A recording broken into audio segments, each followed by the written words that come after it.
And we will call him adjourned.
Okay, please be seated, everybody. We're on record this morning in State of Alaska versus Bradley Renfro, 3PA-16-2605. Defense may call its next witness. And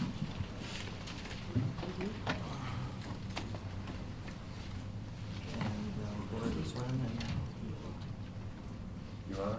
Yes.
Just to step out briefly.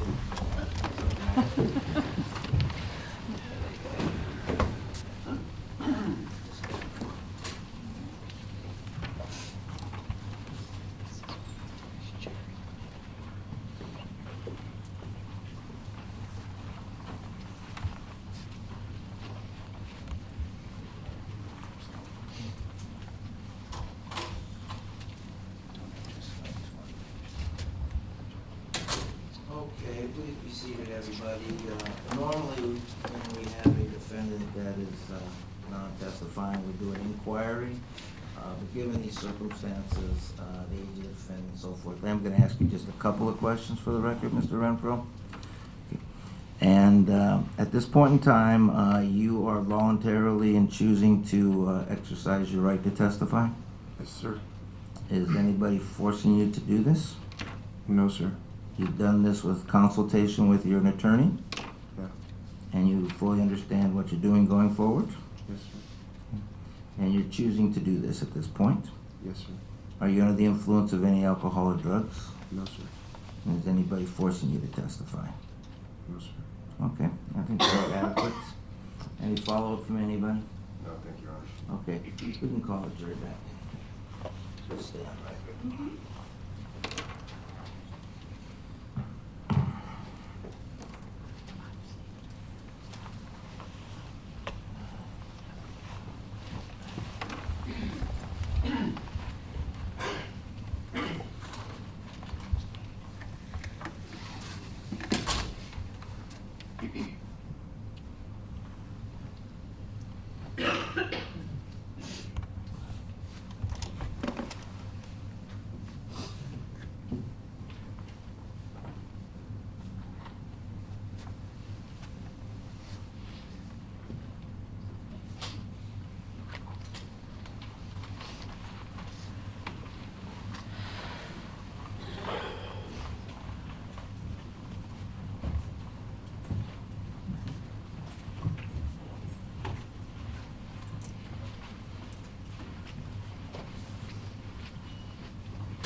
Okay, please be seated. We're on record. Madam Clerk, please swear in.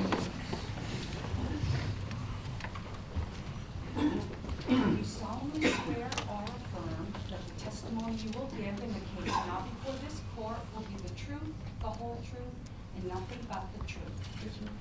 Thank you. You may be seated. And for the record, would you please state your full name and spell first and last? Bradley Renfro, Bradley, Renfro, Renfro. Thank you. You may proceed.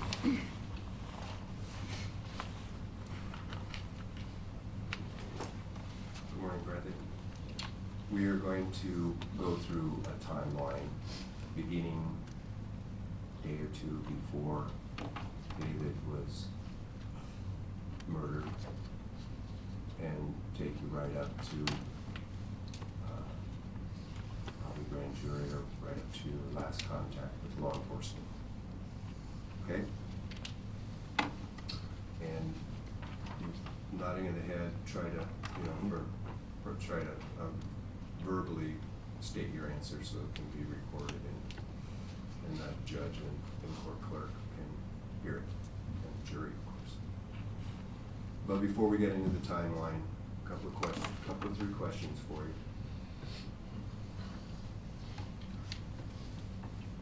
Did you personally inflict the injuries in the pistol whipping of David Grunwald?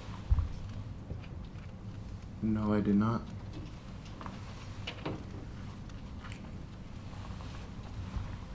Regarding David's death,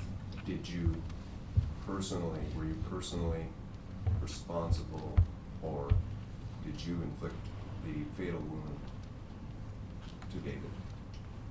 No, I did not.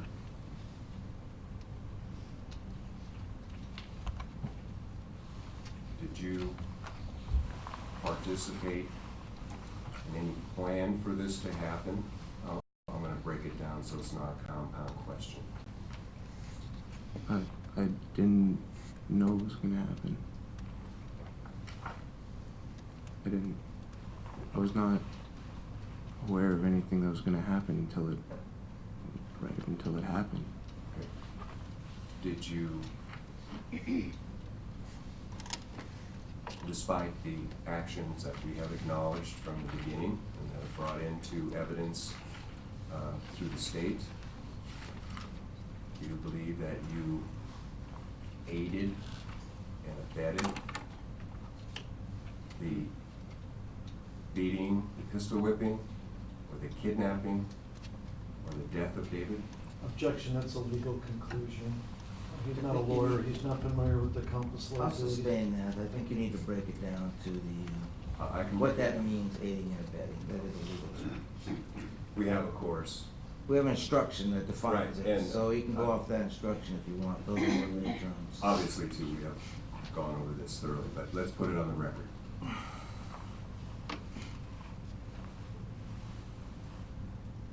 Do you understand that essentially you're being prosecuted under the statute of accomplice liability.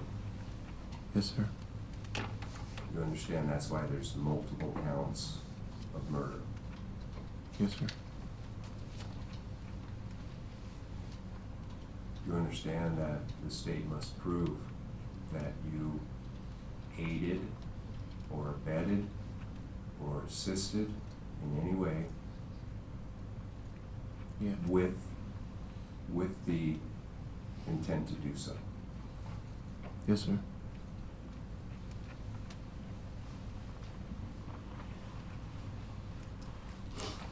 So, circle back to that question. Did you aid or abet in all the different descriptions of what that means? Same objection, it's a legal conclusion for the jury to reach. Why doesn't he just This say? goes to his state of mind. Well, why don't they just ask, what did you do on that night? Why We- don't, we will get there. they'll let them, I'll let him ask his questions how he wants, but what I would ask you to do, aid or abet has specific definitions in the jury instructions. Why don't you just give those definitions in a question? Instead of the broad aid and abet, just go right off the definitions. Then it's not so much illegal.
David, I'm gonna go through the instruction on accomplice liability.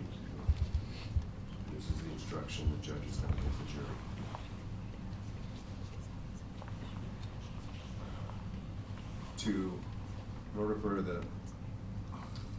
In order to be found guilty through accomplice liability for all of these counts, the state must prove beyond a reasonable doubt that each element, the act, and your state of mind, your intent, whether it was specific, knowing, reckless, negligent,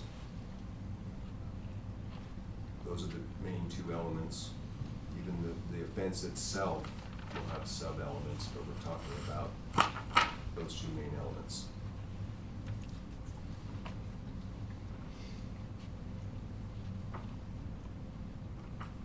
State must also prove beyond a reasonable doubt that you intended to promote or facilitate any of these offenses.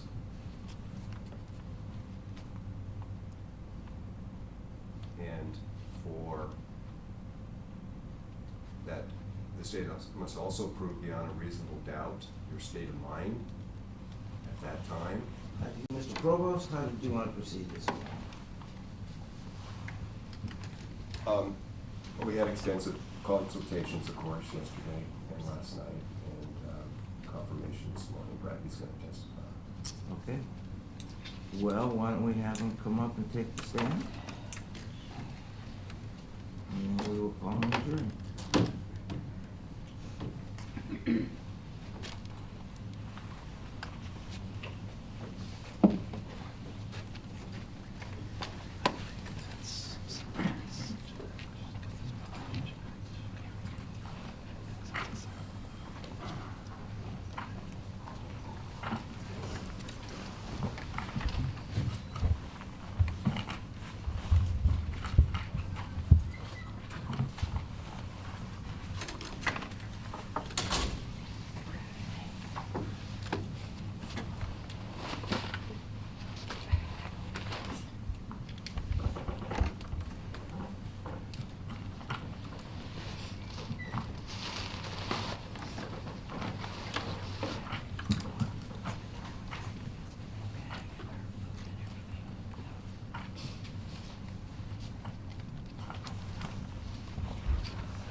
Okay, please be seated, everybody.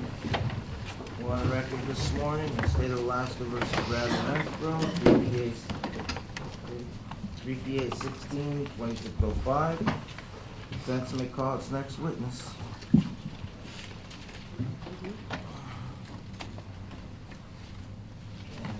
go ahead and swear him in. Your Honor? Yes.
Jury, just to step out briefly.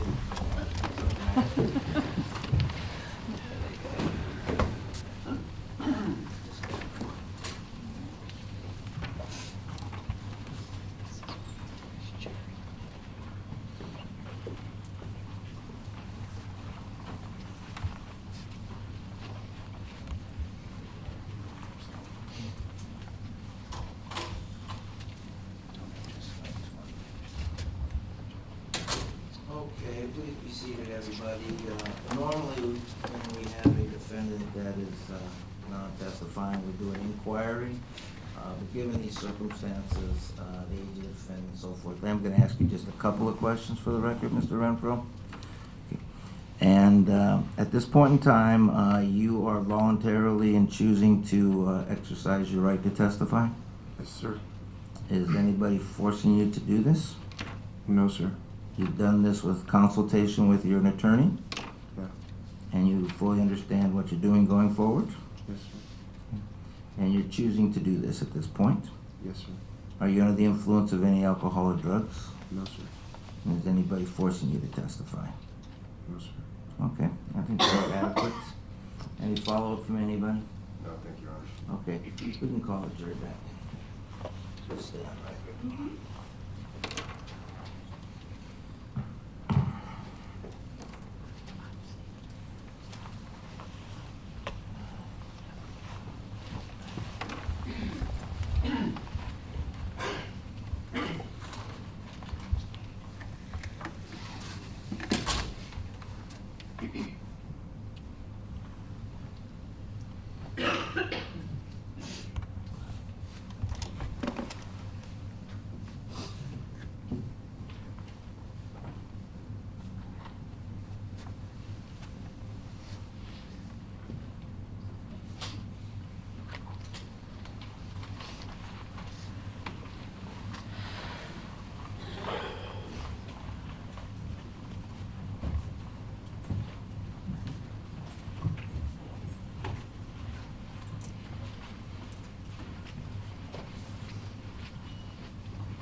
Okay, please be seated. We're on record. Madam Clerk, can you swear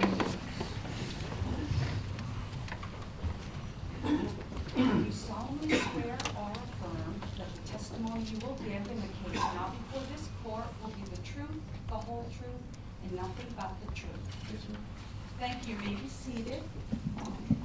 And for the record, would you please state your full name and spell first and last? Bradley Renfro. Bradley.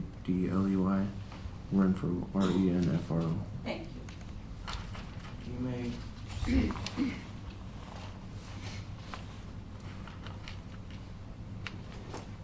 Good morning, Bradley. We are going to go through a timeline beginning a day or two before David was murdered and take you right up to probably grand jury or right up to your last contact with law enforcement. Okay? And you nodding in the head, try to, or try to verbally state your answer so it can be recorded and the judge and court clerk can hear it, and the jury, of course. But before we get into the timeline, a couple of three questions for you.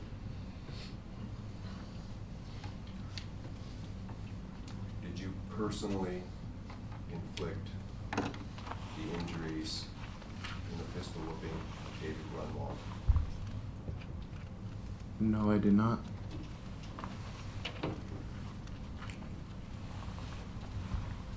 Regarding David's death, were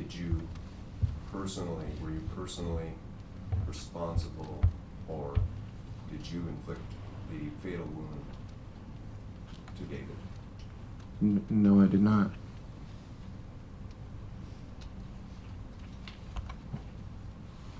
Did you participate in any plan for this to happen?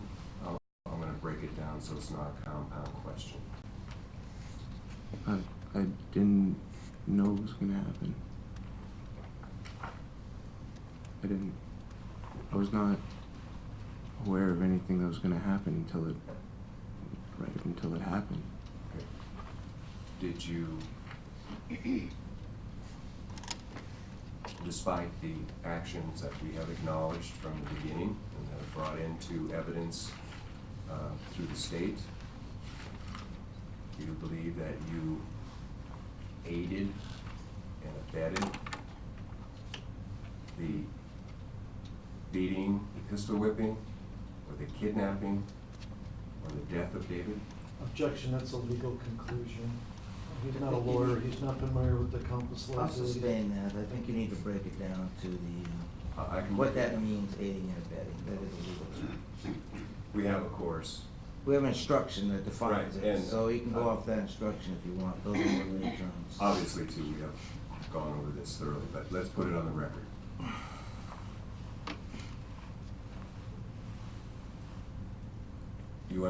Do you understand that essentially you're being prosecuted under the statute of accomplice liability? Yes, sir. You understand that's why there's multiple counts of murder? Yes, sir. You understand that the state must prove that you aided or abetted or assisted in any way Yeah. with the intent to do so. Yes, sir.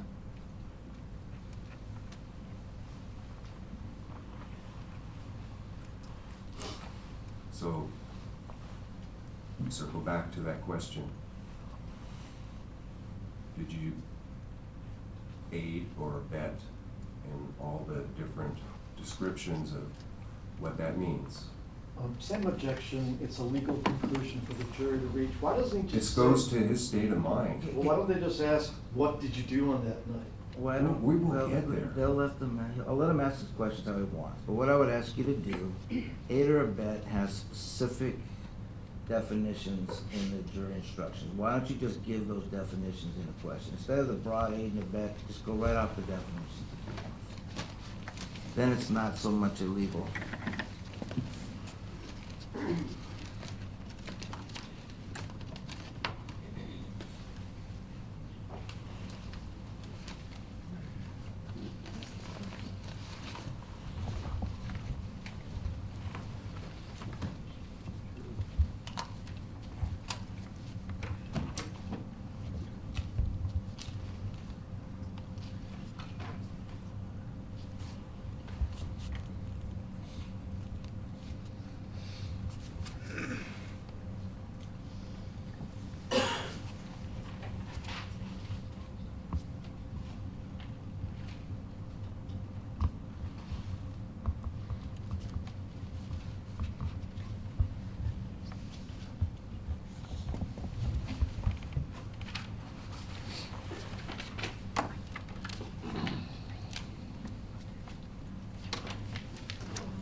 David, I'm gonna go through the instruction on accomplice liability.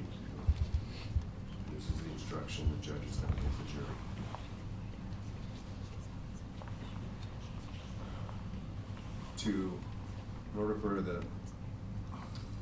In order to be found guilty through accomplice liability for all of these counts,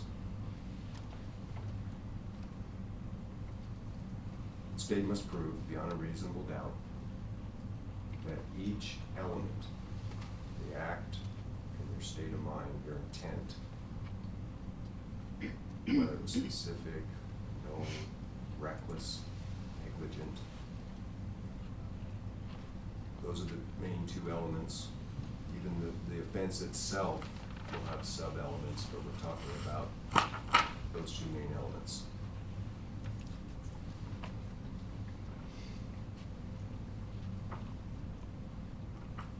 State must also prove beyond a reasonable doubt that you intended to promote or facilitate any of these offenses,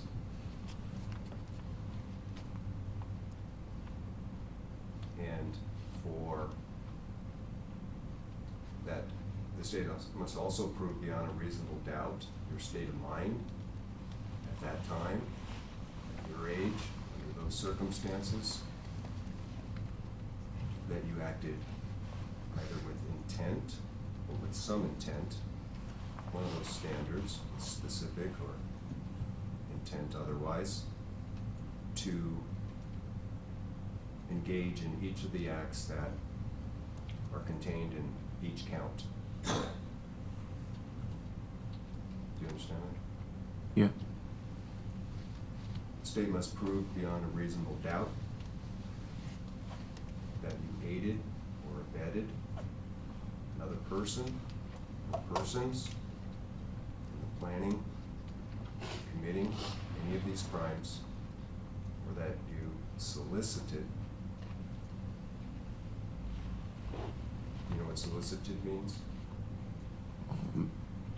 Not really. I would suggest to encourage, to invite another person or other persons to commit these crimes.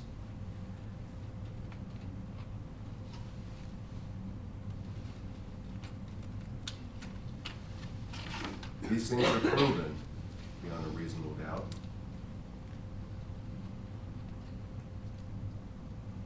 All these elements under aiding and abetting. Then you could be found guilty based on the conduct of another person or persons. Understand that? Yeah.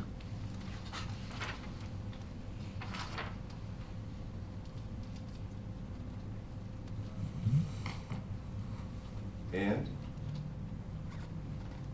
the opposite, if the state failed to prove beyond a reasonable doubt each of those elements of aiding and abetting, you could be found not guilty.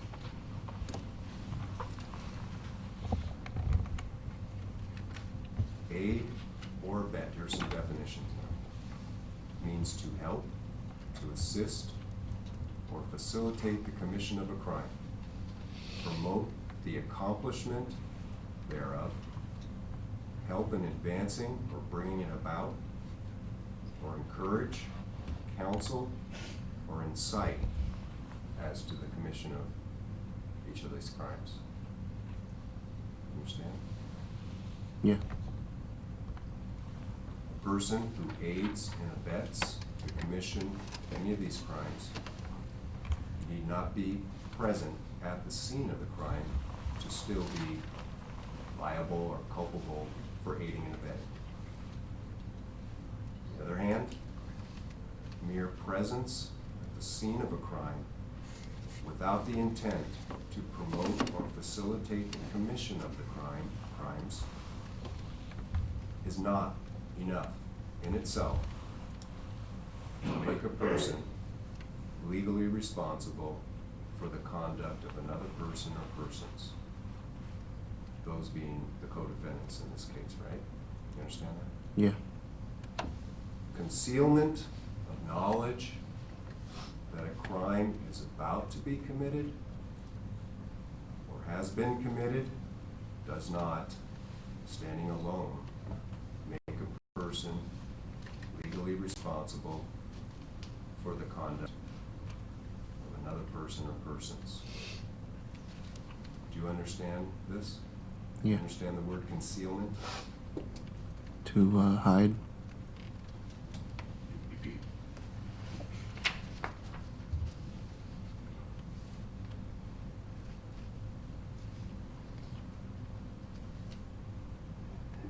The last part of this instruction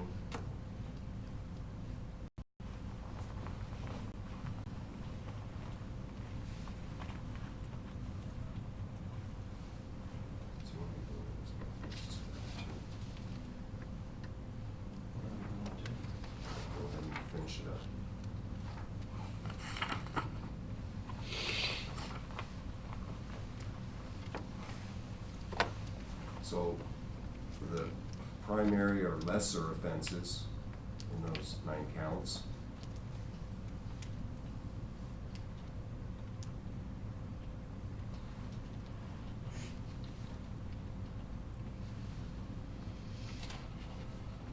actually, Your Honor, that is the next instruction, and that covers the entirety of the aiding and abetting instruction. Okay. Do the parties want to come forward real quick? Just quickly.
So I'll return to that last question.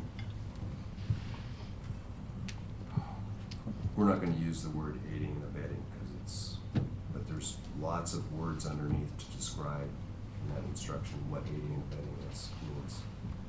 So, did you assist or facilitate or encourage any of the other people involved in these offenses? Not willingly. Again, Judge, my objection is overbroad, like, is he I saying think he there could needs assist to- in the burning of the Bronco? Is that what I they're saying at agree, this Mr. point? Galachek. You gotta be more specific as to which conduct I you're can talking go- about. Sure, I'll go because through the counts. we have several different types of conduct here.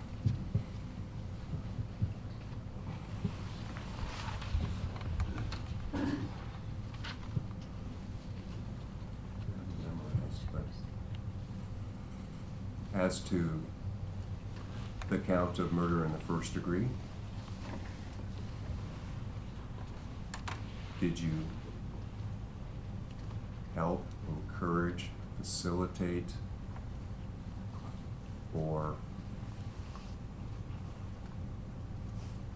promote in any way the specific account of murder in the first degree, requiring that you specifically intended for that to happen?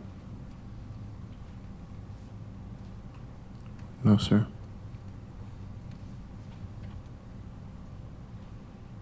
Regarding that lesser offenses under homicide, did you do anything to help, assist, or facilitate, or encourage the death of David Grunwald with intent, knowingly or recklessly? No, sir.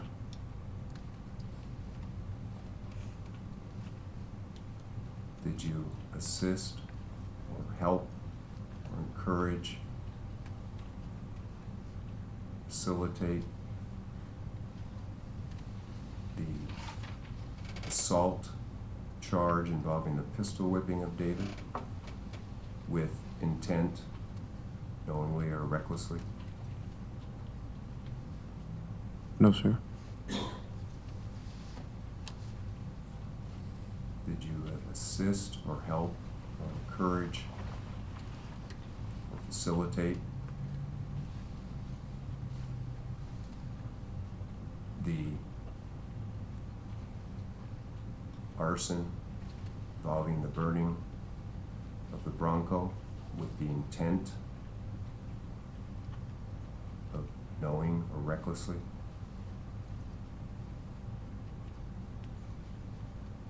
Does that confuse you? Yeah. All right.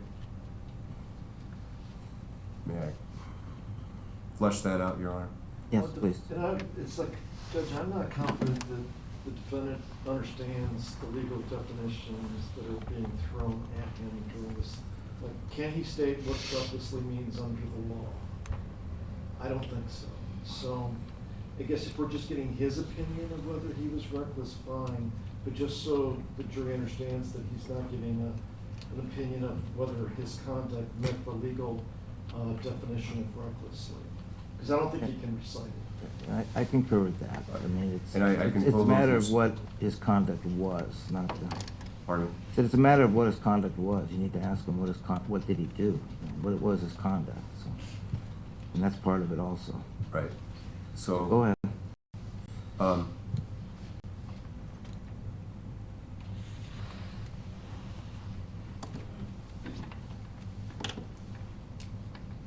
With respect to the burning of the Bronco,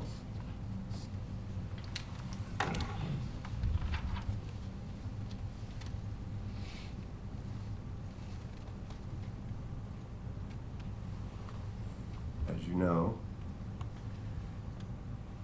that conduct has been disclosed to the jury through state's evidence, through opening, that you have in fact admitted to participating in the act of torching that Bronco. Did you, in your actions, participate in any way in the burning of the Bronco? Yes, sir. With respect to your state of mind at that time, did you have the intent of doing so, whether knowingly or recklessly? Again, I object knowing as to what, or reckless as to what issue. Knowing that it was David Grunwald's, or knowing that it was evidence, or reckless. I don't understand the question myself, so. I concur. I think you need to be more clear in exactly what you're talking about as far as what was his intent. So, Your Honor, this is what I'm going to do, if it's okay with the court. I'd like to abandon this introductory line of questioning because it's going to come out in direct and cross in detail, both the acts and the state of mind. Okay. Well, I think you've kind of already completed it. He's entered his denials to the conduct, so we'll go right ahead. So we're going to start with we're going to now proceed with the timeline.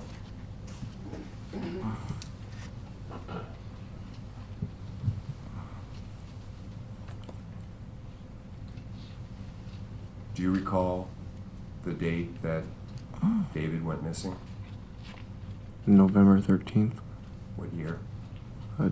2016.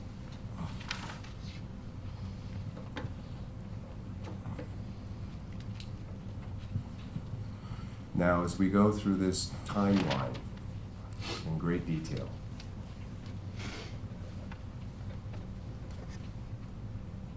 when you were interviewed by the troopers, did you give them a full and honest accounting of what occurred? No, sir.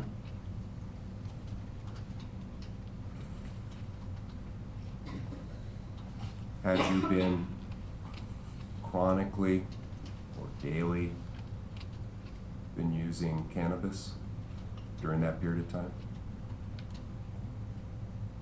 Yeah.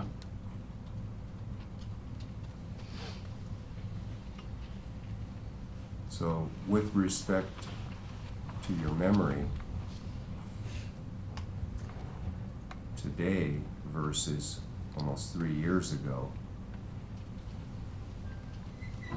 has your recollection deepened or improved?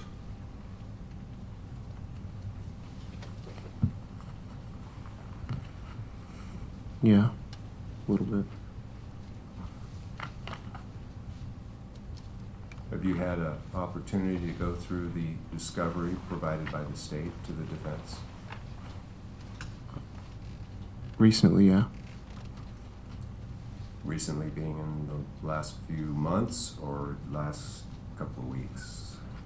Mostly in the last couple weeks.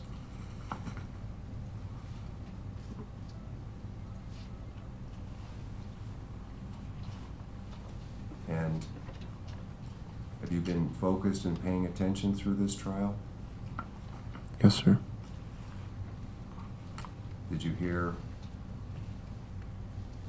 evidence through testimony or the introduction of exhibits? Or, for example, the walkthrough and the trailer down in Sallyport? Did this experience over the last month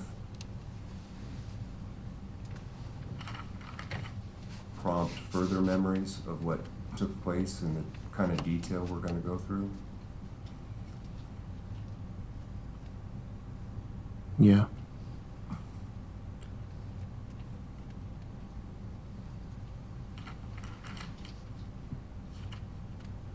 Is there anything else that helped you recall and maybe a number of facts for the first time since the events took place?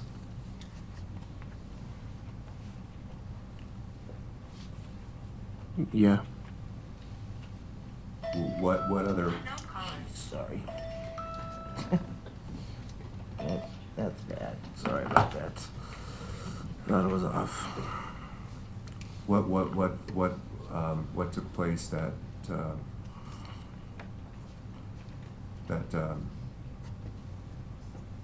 caused you to have memories or flashbacks? What took place at that time? Seeing the trailer.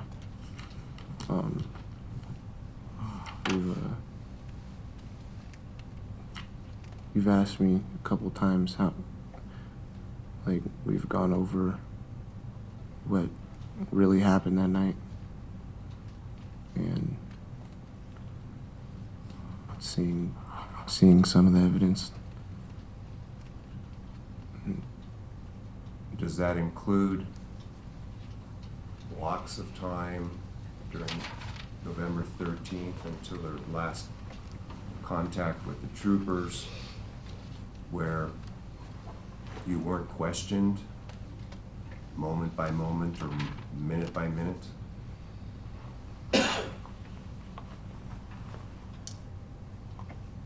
Yeah.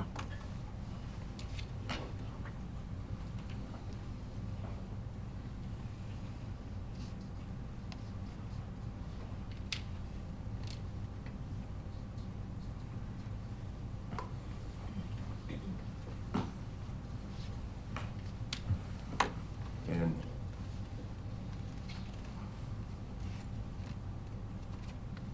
because of all of those reasons,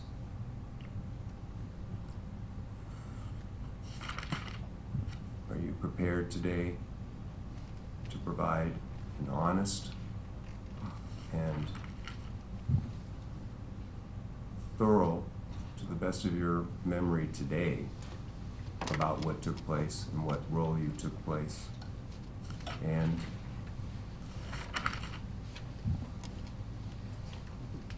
to some extent,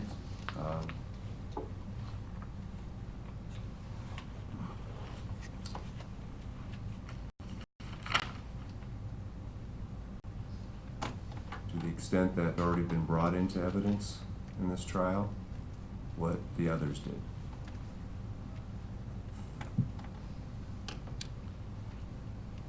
Yeah. Yes.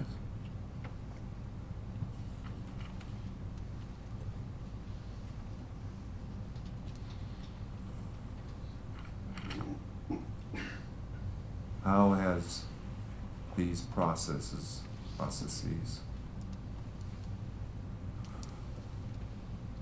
affected your emotional state?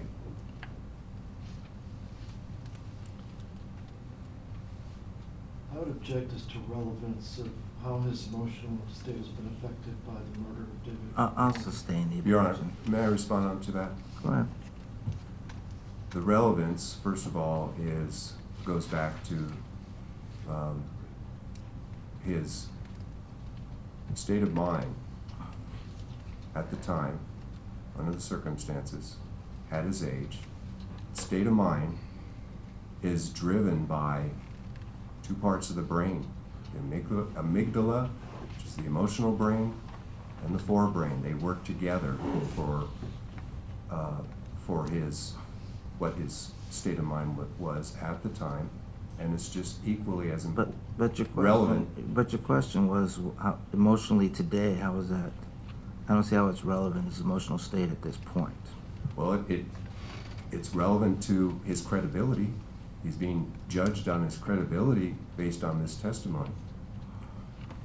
Well, you can answer it how it affects his testimony. That's fair enough. I'll let you answer that. We're getting that expansive, there's going to I be mean, a lot it's- to talk about today. Go ahead.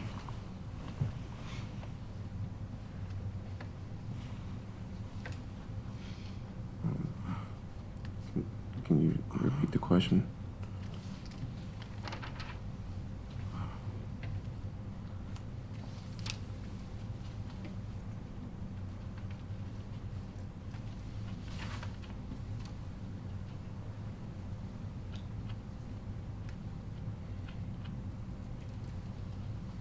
Listening to the evidence presented in this jury,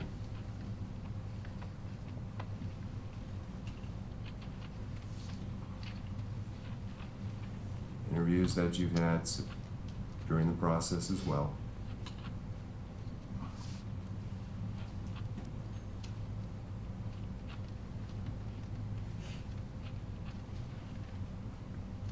has it been an emotional experience recalling these events?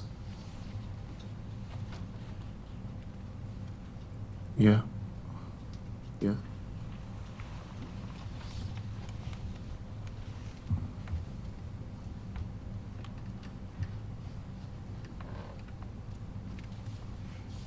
What effect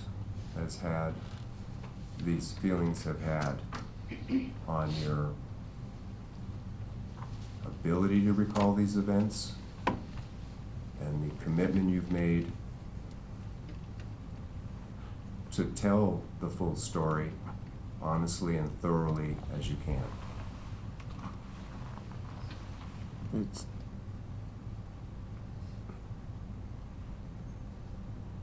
It's brought some of the memories more like clearer.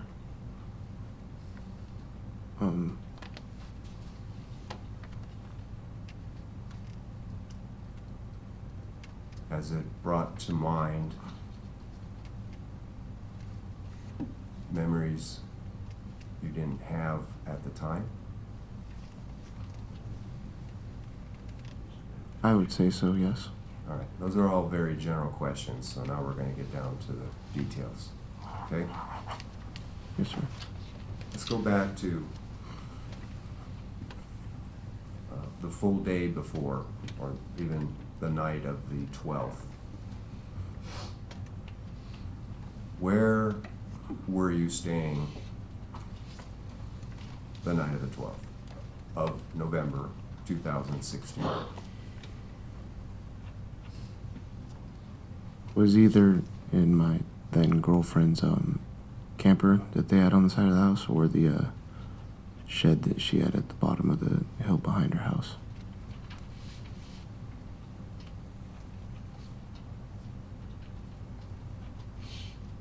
Approximately what time, the morning or the day time of November 13th, did you wake up?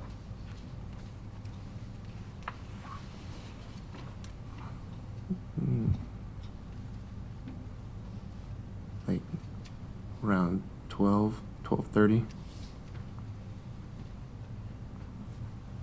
maybe 1. Was that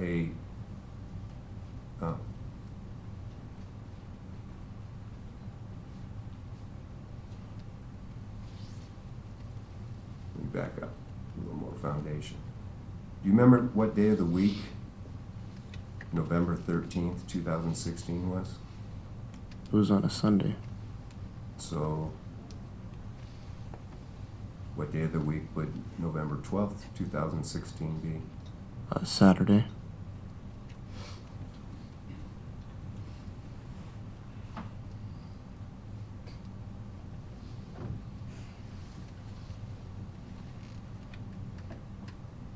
The time that you would typically go to bed and wake up at that period of time in your life, was it the same all week or was it different on weekends?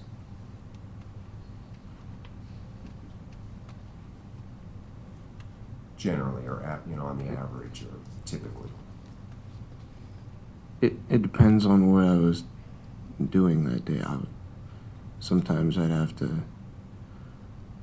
be awake all night, or sometimes we had, because sometimes I couldn't go back to my dad's house. It's too late. He wouldn't open the door, or just whatever. Sometimes I didn't have other places to go, so it just depended on if I had somewhere to go that night or what I was doing. Do you recall having to go anywhere the night of the 12th? Let me think, not the 12th. The night. So you woke up around noon on the 12th.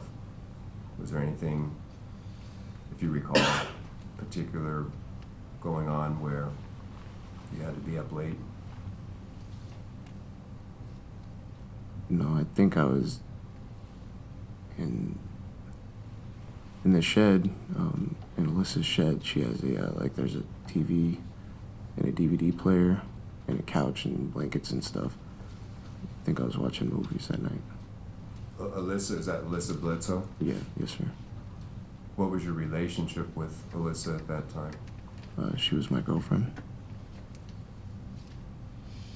During that period of time, did you guys spend a lot of time together? When we were together? During that period of time, right? Yeah, I'd say so. 3, maybe 4 times a week I'd see her. Often. Did she, not that she owned the place, but did she give you permission and sought to have you stay there whenever you needed a place to be indoors?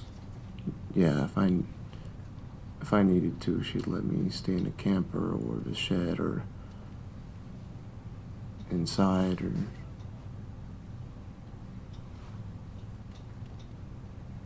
just depending on, like, if her parents were home, or a foster dad, or whatever you want to call her.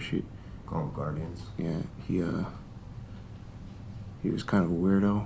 He didn't really like guys around the house, but her mom was okay with me being there. You were introduced to her mother? Yeah.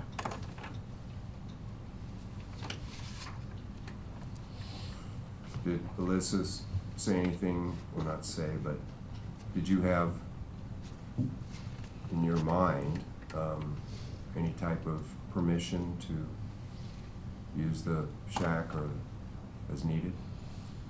Not from her parents.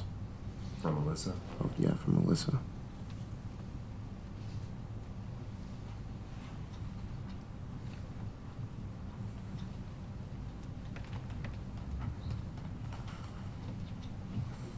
So, get up around noontime on November 12th, 2016. To the extent you recall,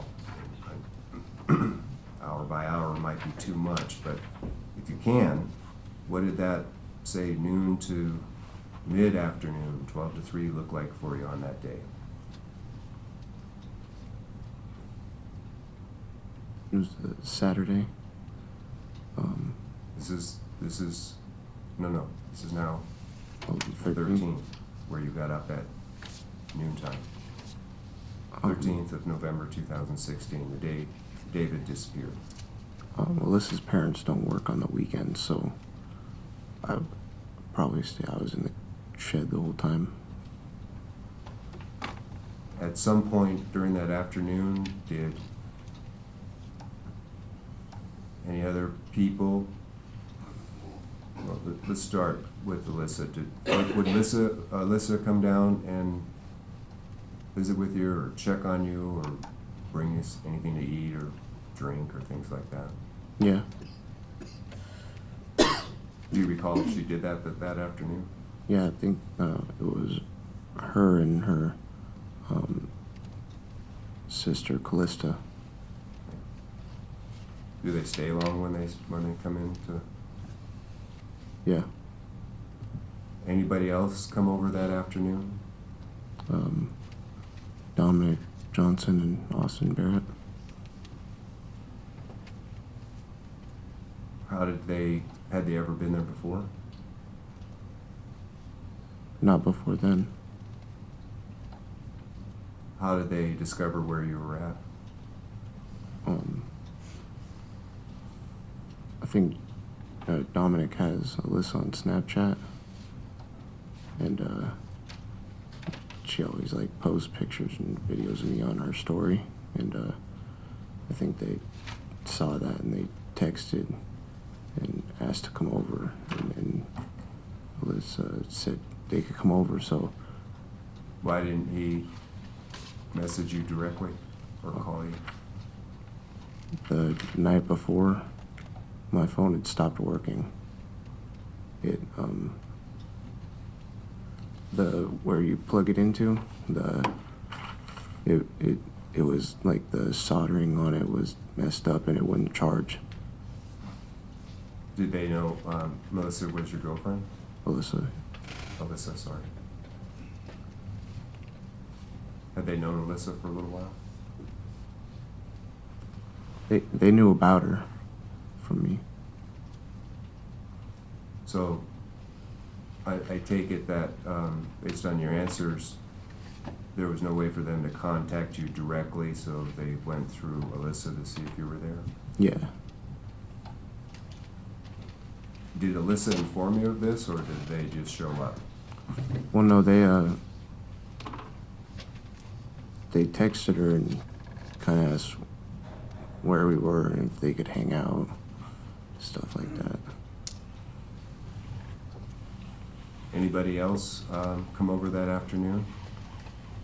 No. Do you remember approximately what time Alyssa, Johnson and Barrett, Austin Barrett, came over to the shed?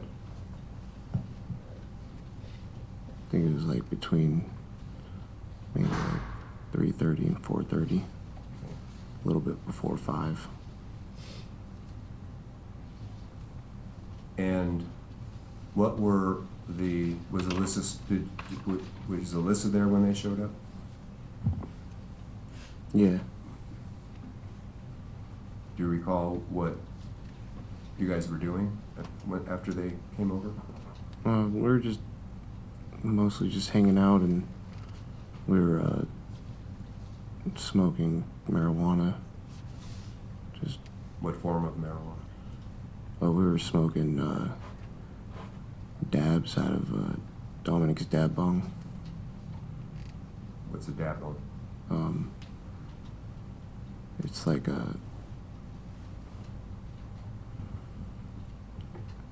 don't know really how to explain it. It's like Like a pipe, or maybe Yeah, it's like common. it's like a water pipe. Okay. And how? What does a dab look like? Is it leafy like cannabis? It's depending on what kind you get. It could be waxy or like crumbly or really hard, like glass kind of. Do you, what's the difference between it's concentrated? When you say glass, it's some sort of, it's compressed, it's concentrated? Yeah, it's just the way it hardens when it lays out.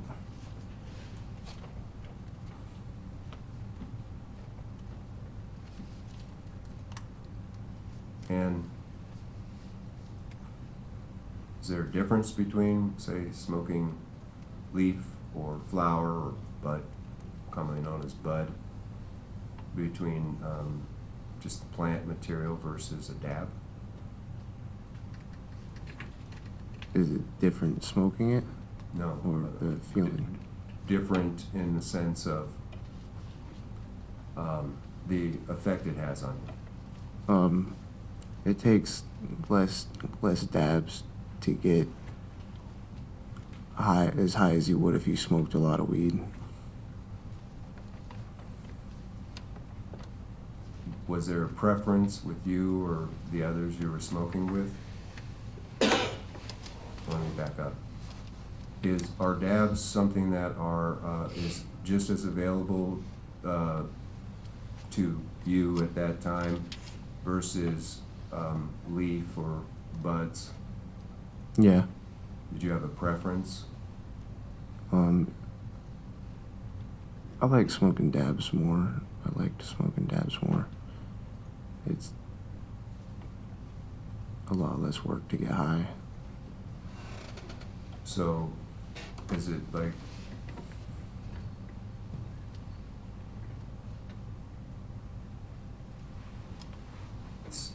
similar strength or stronger or much stronger or the opposite, less of a impact or a high on the brain? So dabs are almost like just pure THC, whereas weed is kind of just like, it's not pure in a sense as there's less THC in it, depending on like what kind of weed you get. I don't know if you follow. So dabs is highly concentrated, then closer to not 100% because it must have other chemicals or other material in it, but very high then. I mean, it can't be 100%, right? It's got to be made or cooked or. Yeah. Do you know? It's gotta be like you take weed and put it like in a glass tube. This is just one way. You put it in like a glass tube and you run butane through it.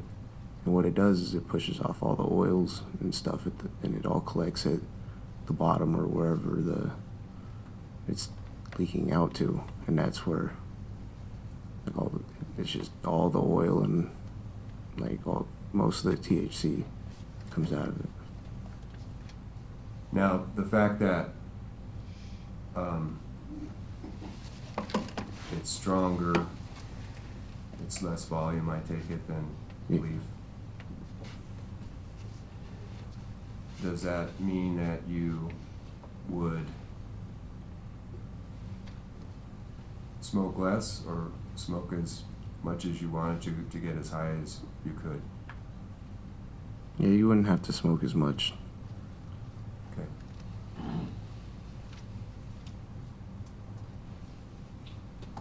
So you're talking about the time frame around 4:30, 5:30, you said? Yeah.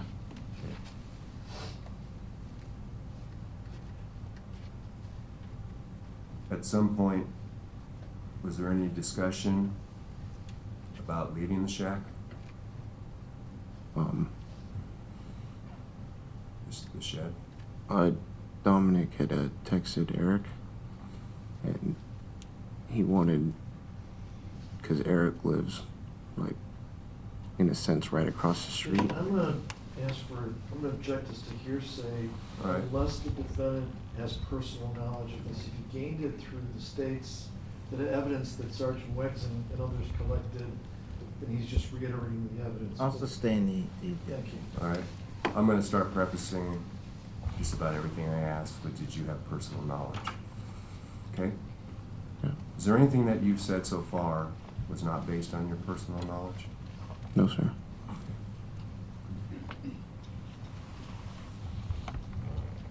Now,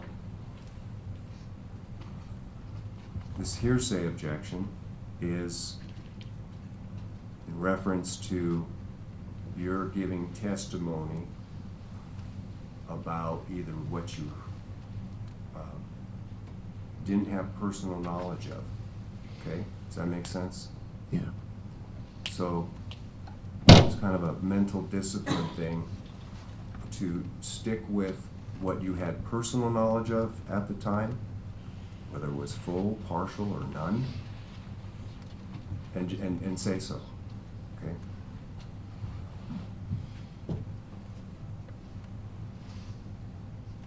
Did you personally have any other plan than to hang out in the shed at that time? No, I didn't plan on going anywhere that night. When Did to your personal knowledge, without saying again, somebody said this to this person, that. To your personal knowledge, did some other plan come up that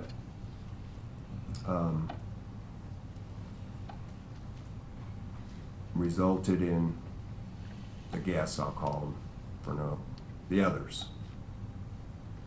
to terminate hanging out and doing something else?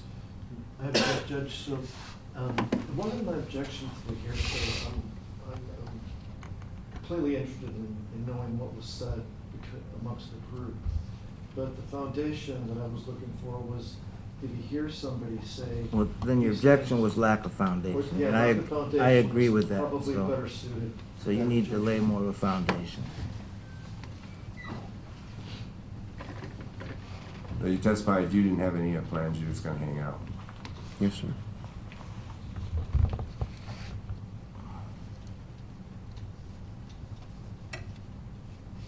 Did you hear about any other, personally hear, about any other plan in the making or an invitation to do anything else?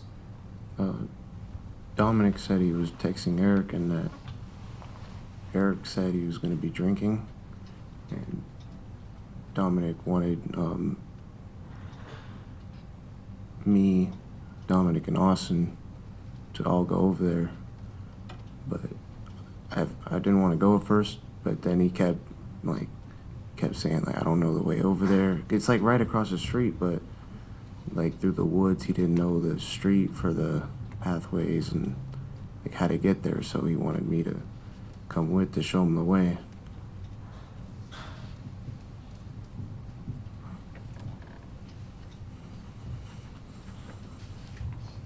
I didn't know anything, like when Did, they were talking about going to Walmart. I didn't know. I just know he wanted me to go with. Bradley, I didn't ask anything about that yet. We're gonna take it chronologically in time,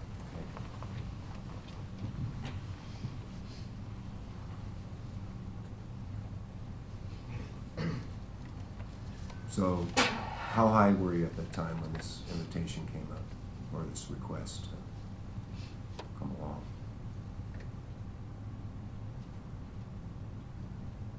I was pretty high. And based on what you said,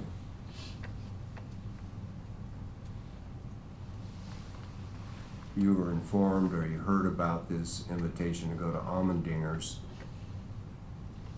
and I think you said that you just wanted to stay there and hang out at your shed. Yeah.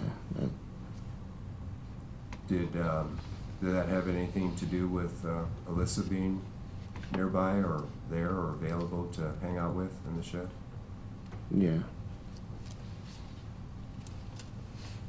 When you get that high on dabs, you feel energetic to go somewhere else, or does it make you tired? What effect does it have on your energy level? Usually it makes you kind of like lazy and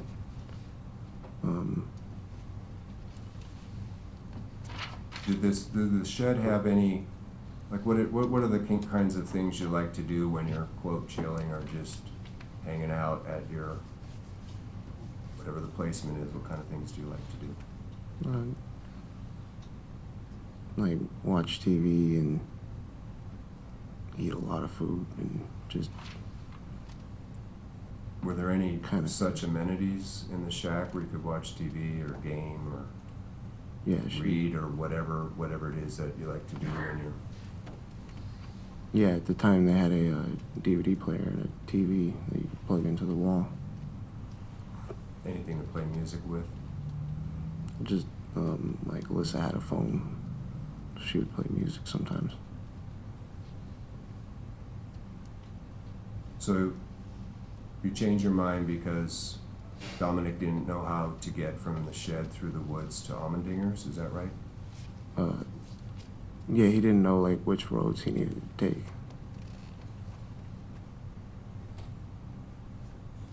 So you changed your mind and decided to show him the way. Yeah. At the time,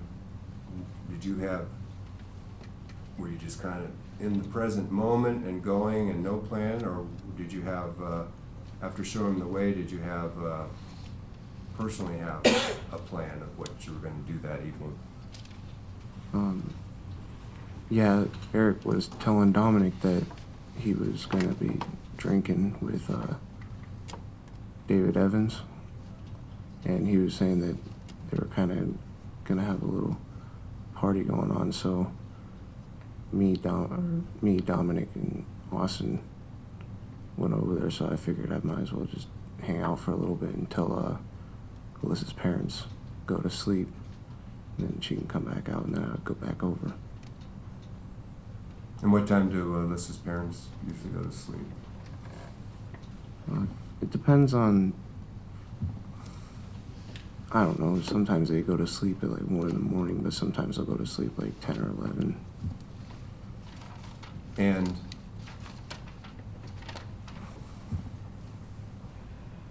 is that because Alyssa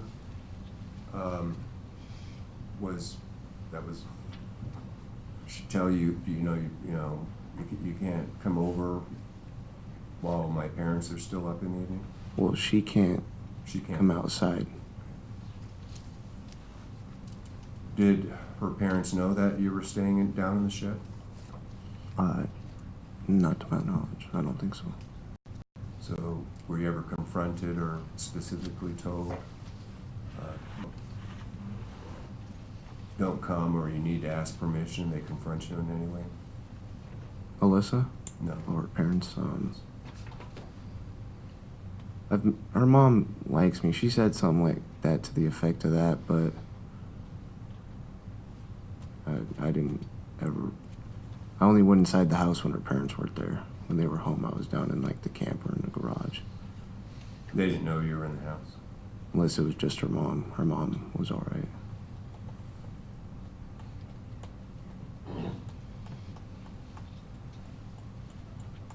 How many times do you recall, even just approximately, ballpark, in the period of time you had known Eric Allmendinger, had you actually been over to his place?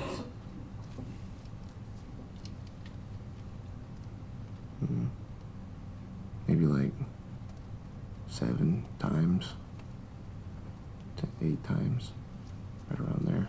Do you remember approximately the first time, what was it, in the fall, in the summer, or even if you might recall the approximate month that you first went to David Allmendinger's property? I mean, Eric Allmendinger's property.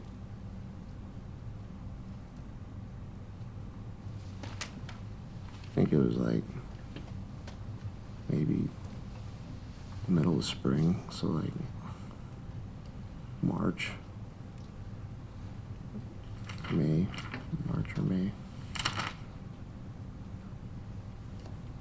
Well, if it's March, as I count my fingers, about once a month? Is it that kind of frequency? Roughly. More frequent over time, or kind of just whenever you got an invitation? Is that?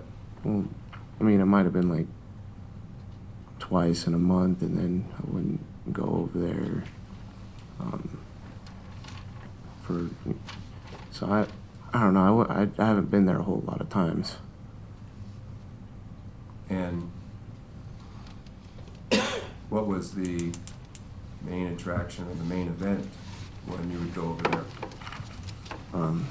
Eric always had a lot of weed, and there was like a cardboard box with a bunch of bottles of alcohol that Eric stole, a lot of bottles from his dad and his grandma.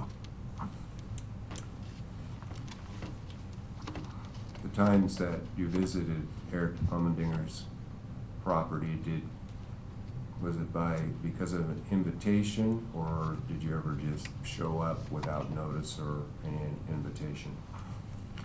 No, I'd always ask, or Eric would ask me, or I'd ask him.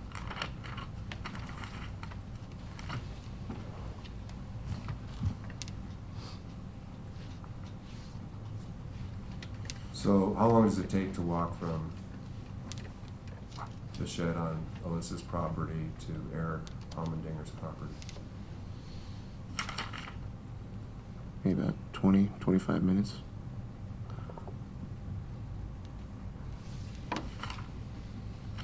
And if you recall,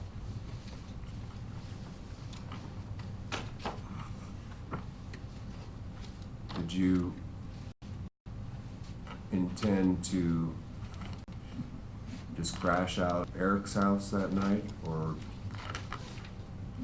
if you knew at the time under the circumstances, do you have a plan where you're going to sleep that night? Yeah, I was planning on going back to Alyssa's house. Her shed. Did Alyssa know you were heading over there? I don't remember if I texted her or not. Well, I guess then the question is that she didn't join you then? No. She didn't come over that evening? Was it just the way it was that if you had something to do or an invitation, you just take off and take care of whatever you're doing, or did you always check in or out with Alyssa? Well, her parents, that's what all I was waiting for was her parents, because when I was in there alone, I didn't have a phone, so I'd really be just waiting for her to come back out.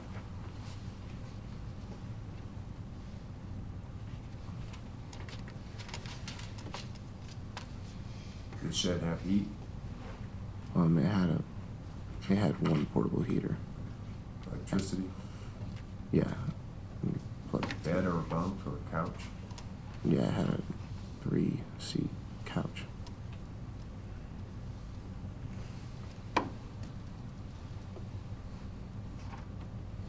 you remember approximately what time you got to Allmendinger's house on the evening of the November 13th, 2016? Like, just a little bit after 6. Was it still light out? Some light? It was, yeah, there was some light. So in November, mid-November in the valley, if you know, what time does the sun usually set? I don't know what time it sets. How much light? Can you describe how much light was out at 6 p.m.? Maybe.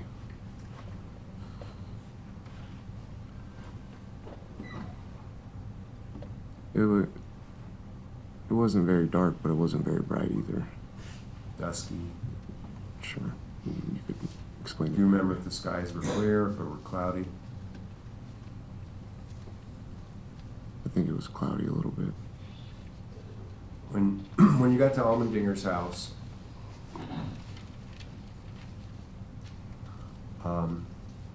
where'd you go? At first we were in the big garage, just not connected to the house. Okay, so you went straight to the garage, not to the front door or the back door of the house? No, we didn't go to the house. Did Eric know you were on your way? Yeah, he was communicating with Dominic. He was what? Oh, yeah, okay. So, there's 3 of you, Austin Barrett, Dominic Johnson. You walk over to Allmendinger's property, and you go into the garage. Yeah, Did Eric know you were going into the garage? yeah. Was he in the garage when you arrived? Not right away. Approximately how long do you think it was before he came out the garage for the first time? 5-10 minutes. So it's you and Dominic and Austin in the garage.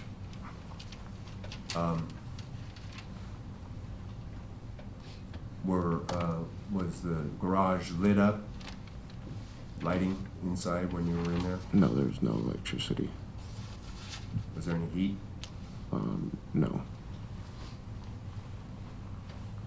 You remember approximately how cold it was?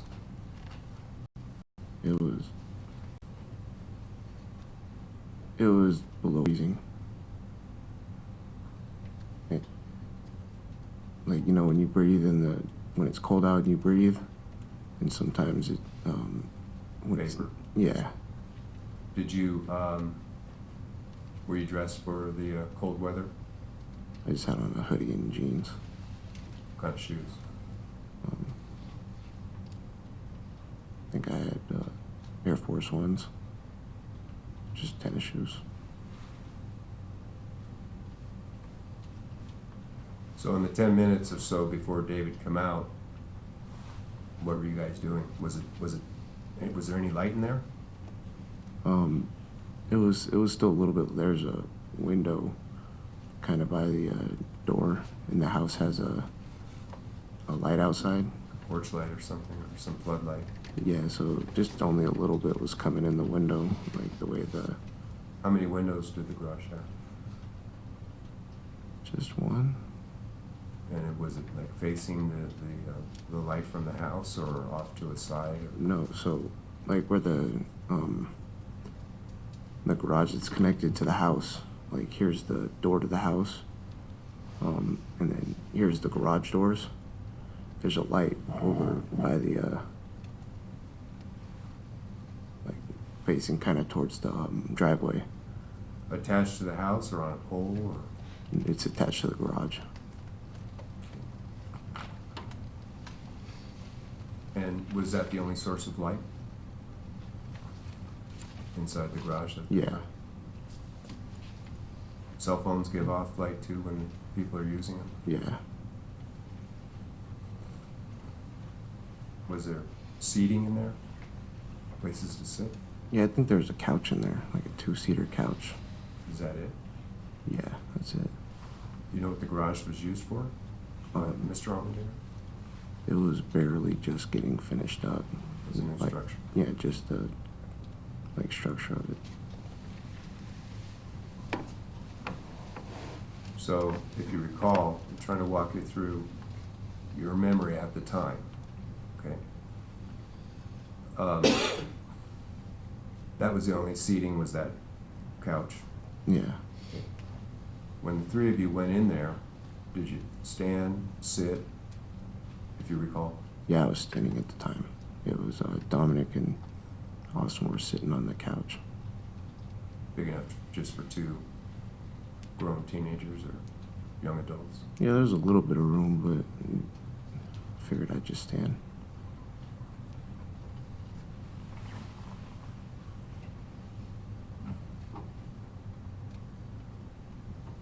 And at this time, you don't have a cell phone, is that what you're saying?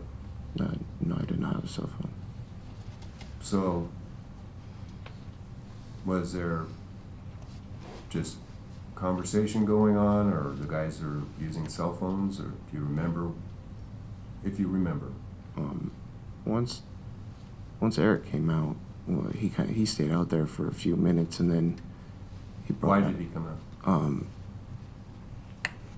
just to see what we were doing. He brought out a little jar of weed, and I don't remember what alcohol it was. He brought out a bottle. It was like, it looked old. You recall what kind of liquor it was? Or was it liquor, or wine, or beer? I think it was like gin. Any mixers? Any cups? No. So how'd you drink the alcohol? Just from the Or bottle. did you drink alcohol? Yeah, we just drank it from the bottle. Like shots? Yeah. Do you pass it around? Is that what happens? Yeah. Were you taking shots? Yeah, we all were. So Eric came out for a little bit, delivered some marijuana and liquor, and then what happened to him? He said his dad was yelling at him and David Evans for. At the time, I didn't remember what they were talking about. All right. So that means David Evans must have been in the house? Yeah, Objection, unless he has personal knowledge of that. Yeah, Nothing to lay a discover. foundation of, Yeah. he does. So Eric told you that he had to go back because Dad was, he used the word, or you used the word, yelling at David Evans in the house. Yeah, Is that how you found out that David was in the house? yeah. Okay.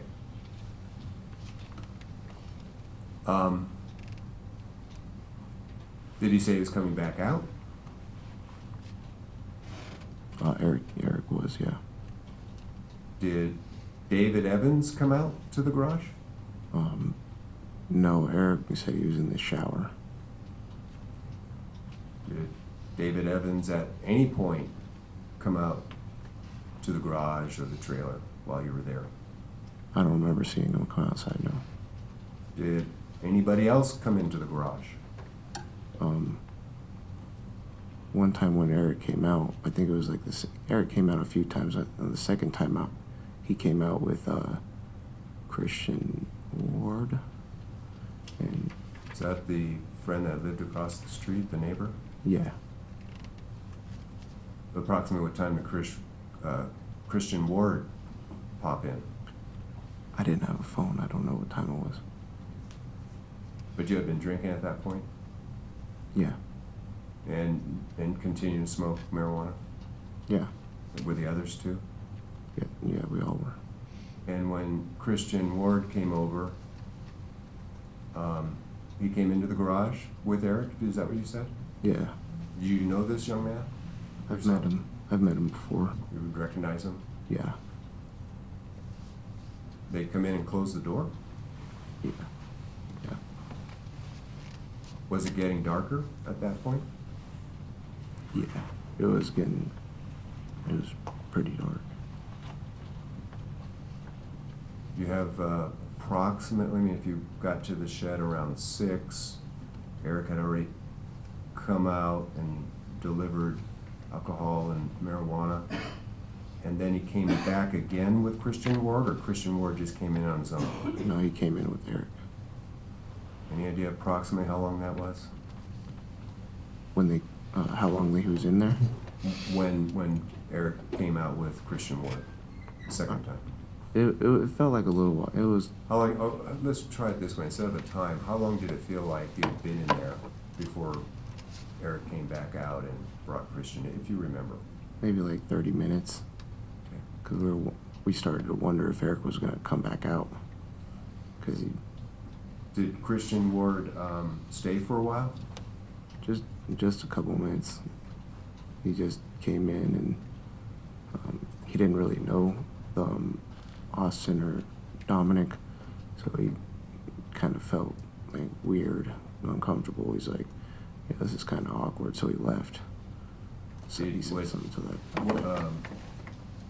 Was he able to see the faces of Dominic Johnson and Austin Barrett, if you know?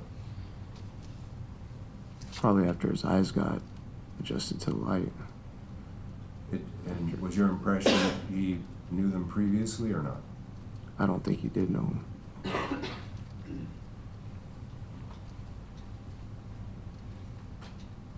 So he stayed for a few minutes and left. Yeah. And you're still in the garage. Anybody else come out again?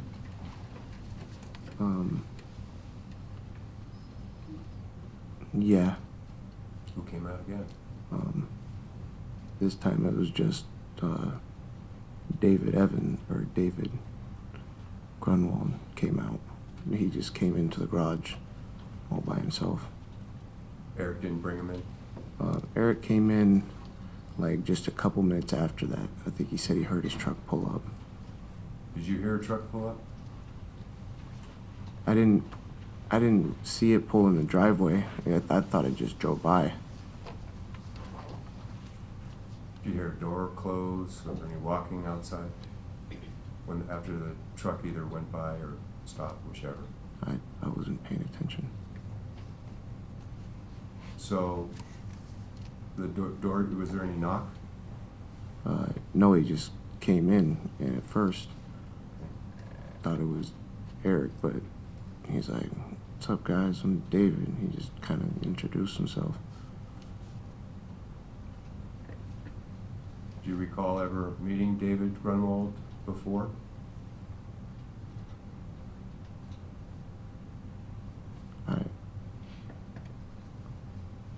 I've seen him before, not like. Where do you remember where you saw him before? I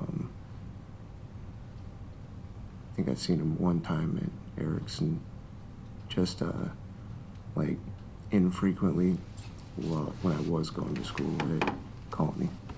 Was that the first time you ever saw his face? Was at Colony? Yeah. So when he stepped into the garage, did he close the door behind him? Yeah. And he introduced himself as David? Yeah. Did you recognize who it was at that time? When he stepped in and closed the door? Not right away. Do you know if Austin Barrett or Dominic Johnson knew who walked in? No. Did you have a response to David Grunwald saying, "Hey guys, I'm David"? Did he use his last name? Did he say, "I'm David Grunwald" versus David Evans? Or I think he just said his name was David. did you respond hello or anything like that? Do you remember? Yeah, but I was just like, because I didn't really recognize him right away. But Austin was like, "Who are you?" Kind of like, "Why are you? Who are you?" He didn't really know who he was, and after Eric came out, like relatively quickly after that, and he was like, "Oh, what's up, guys?" He's like, "This is my Nick David." He's like, Your what? This is his what? Nig. Nick? Yeah, Like N-I-G? yeah. Okay, is that street slang for, of like a friend? What does that Yeah, mean when like- somebody introduces this my Nick, Just like your friend, your homie, homie? something like that. And And what kind of mood did Eric Almendinger seem to be in at that time? he was he seemed regular. I don't know. He wasn't like. Well, I mean, the way you described it, "Hey guys, this is David Grunwald. This is my Nick, David Grunwald." Was it in his? I never talked to the guy. I don't know what his. Was it like just in a friendly tone? Yeah, just like he's kind of just like cheerful, I guess. Okay.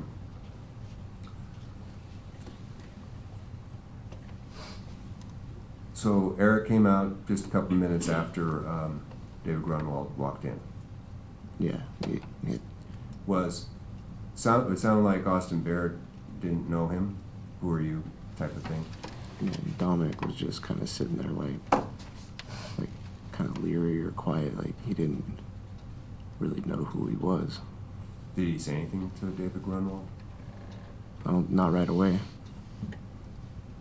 Was, if you recall, because this is pretty detailed, do you recall either Barrett or Johnson or David Grunwald with their cell phones out?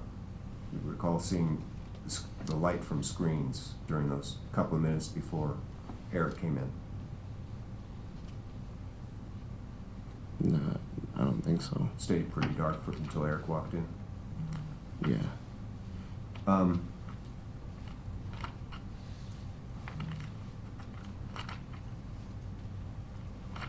Was there, do you recall either you or anybody before Eric came in and say anything welcoming, or like, you want to smoke the pipe or a joint or have a shot? Was there any invitation to him to participate?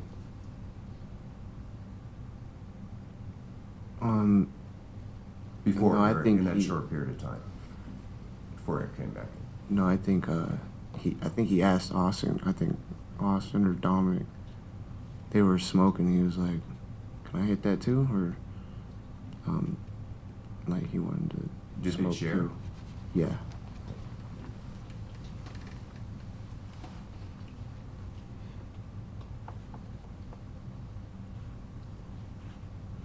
Now, at this point in time, you said that you recognized him. Did you recognize his voice? Not his voice. I never. So there was enough light when he walked through the door, you got enough of a glimpse of his face that was familiar to you? It took me a couple seconds to realize who he was. Did you put a name to the face, or was it just, I'm familiar with that face, but I don't remember his The name? first name was familiar to me. Okay. So you saw his face and you remembered his first name was David? Yeah. Had you ever hung out with David or partied with him before? I only met him. He was only at Eric's one. He was there for just a couple minutes, and then he said he had to go home. So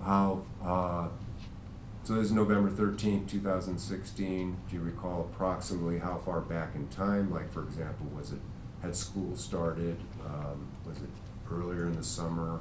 I think it was. It Was the like sun out? Was it? late summer, early fall. It was still like kind of summery out. Do you remember what time of the day it would have been, approximately?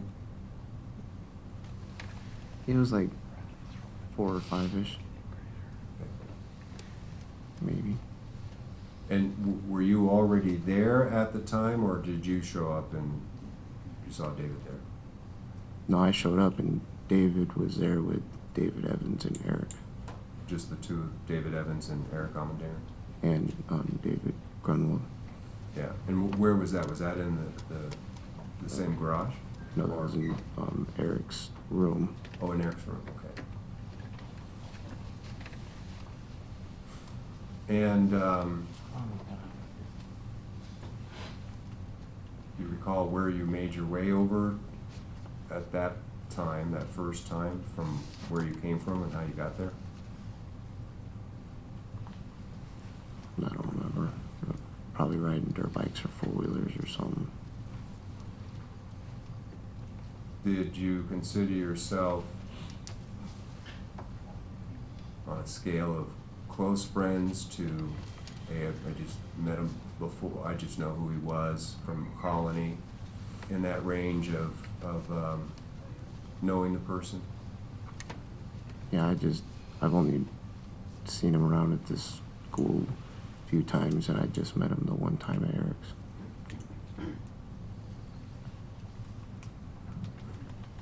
And he was just there for a couple minutes and then he was leaving?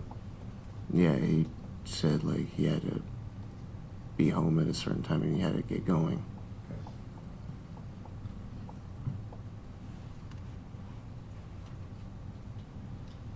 At that point in time, was there anything about David Grunwald that, any impressions you had, good or bad? Did you have any feelings at all about him? I didn't really get to talk to him. Did, up to that point in time when he left, did David Grunwald ever treat you badly or say anything bad about you, or, kind of did he treat you well or normally as you, seen somebody and they're taken off? Yeah. Did you have anything against David Grunwald? No, sir. And that was the only other time you recall having met David, was that short bit earlier in the fall. Yeah. Did you have any contact with David Grunwald in any way, when, like say, when you had a cell phone, between that meeting and then the evening of November 13th, 2016, with David Grunwald? Not to my knowledge.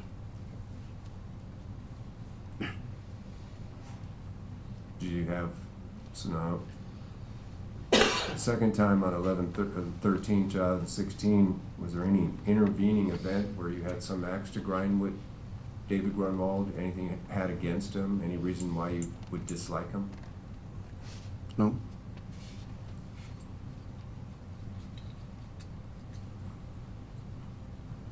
What happens after Eric Almendinger walks in the garage when David is there? You said, we backtracked. I think you said that, hey guys, this is my Nate David.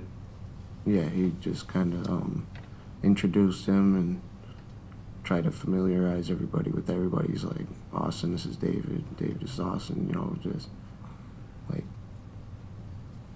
Did you have everybody- any, obviously, you stated Austin didn't seem to even know who he was. I mean, did Austin seem to know who he was? No. It was Dominic that seemed to know who he was and just wasn't friendly? He just, Or like, he didn't know what he was. what he's doing there? Yeah, he just came in. Eric wasn't there. It's kind of weird.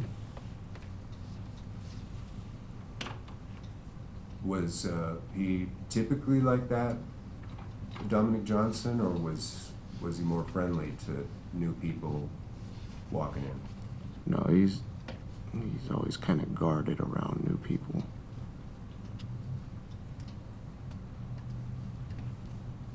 All right, after Almendinger makes the introduction, I take it but at that time, was Austin and Dominic still taking up the couch? Yeah. So you and David Grunwald are just standing? Yeah, before Eric came in. Okay. And how far away from David were you standing? If you remember. Maybe like 3 feet, 2 feet. Mr. Provost, that might be a good spot to take a break. Sure. Members of the jury, we're gonna give you a recess to kind of give you a second to catch your breath and come back.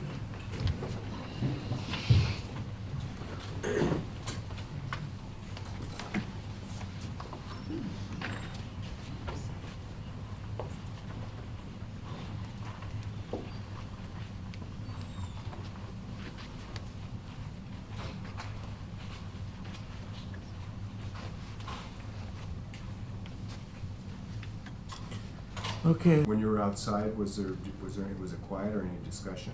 Eric said to be quiet because his grandma's window on the side of the house. On the Not side. facing the trailer, but No, but yeah, close. she might have had it open, so he said to be quiet. And so you all piled out of the garage, and if you remember, outside, was it dark now? Or Yeah. darker? Could you Yeah. see each other's faces? Like if I was standing here, the end of the trailer or closer to the garage, would you be able to see me or recognize me? With the ambient light, the natural light, if you recall? I can't recall. Okay.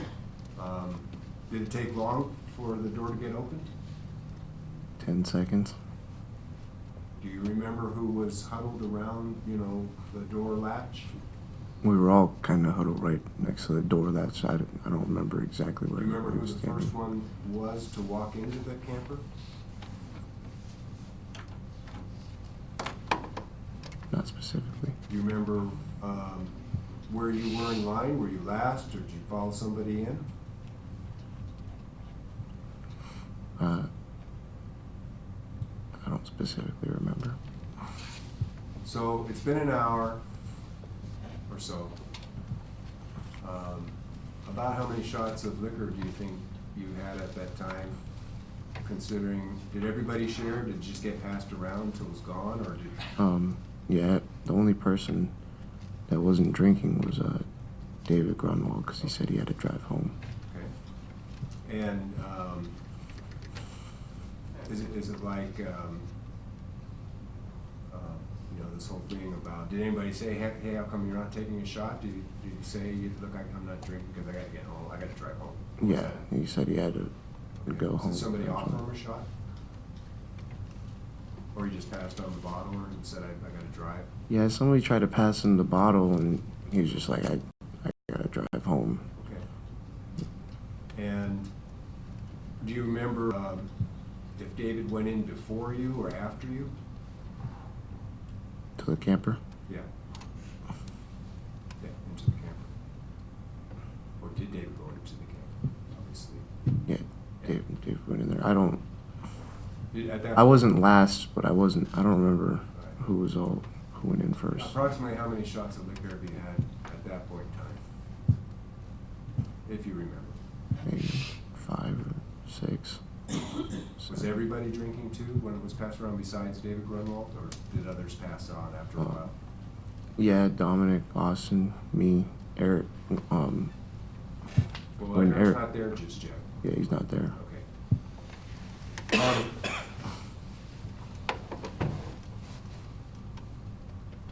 So, you know, jury's seen the inside of the trailer, so they have an idea. We have some exhibits, what it looked like at the time. And there's been I think, no, there hasn't been. I'd say there's been testimony. So, what I want to do now is set the scene when you all get in the trailer, or the camper, and can you describe where people placed themselves? Would it help to have a couple of photos here to look at, or do you want to describe it without looking at it? Because I'm going to bring them up anyways. I can describe it. Okay. Mr. Renfro, a little louder, okay? Yes, sir. Can you pull that mic a little closer to you? Yeah.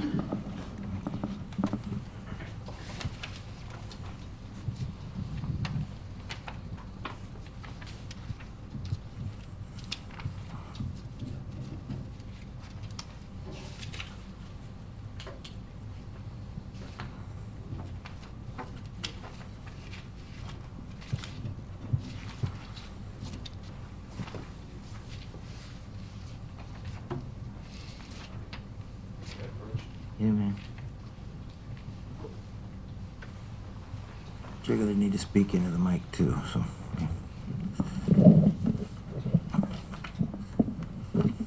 So I'm handing you state's exhibit number 79. Do you recognize this photo? Yeah. Can you describe it? That is the camper that was on Eric Almendinger's property. Okay, does it show you the door into the camper? Yes, sir. It's right there. And in relationship, at this angle, where was the garage that you walked out of? Over here a little ways.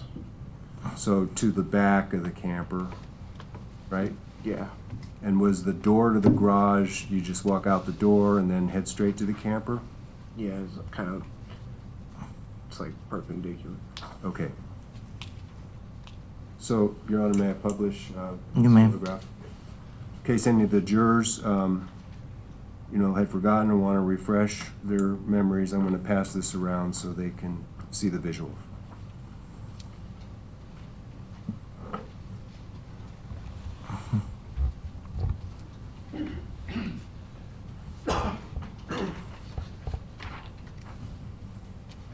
Okay, this photo is, and these are already entered into evidence, they've been on a slideshow. State's exhibit number 80. What is that? It's a little dark, but what does that look like? Where's that picture look like it's being taken from? Well, right here is the shelving, so the door's probably right here. So the door is here, Yeah. to the right of this photo. It's just immediately at it. You'd be able to see like frame of the door, probably. Right there. Or just back just a couple more inches. Like where this white strip on the paper is? Yeah. All right. And the basic layout is it's looking towards the back of the camper? Yeah. And even though it's dark down low, what is this? Looks like a shelf or a bunk. Is that what's this on at the back up on top?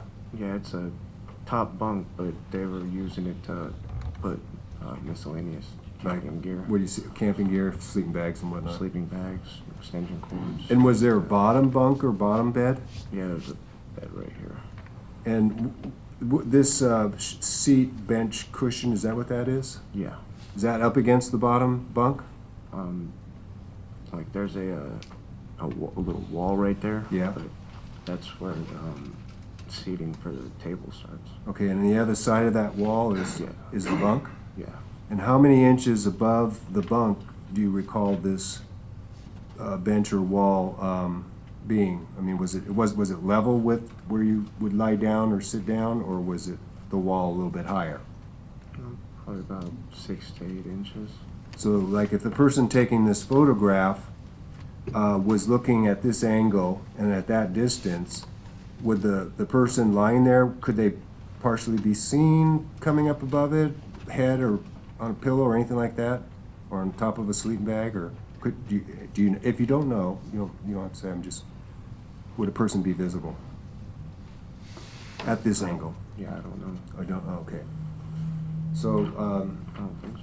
you know, I'd like to publish this exhibit. Okay.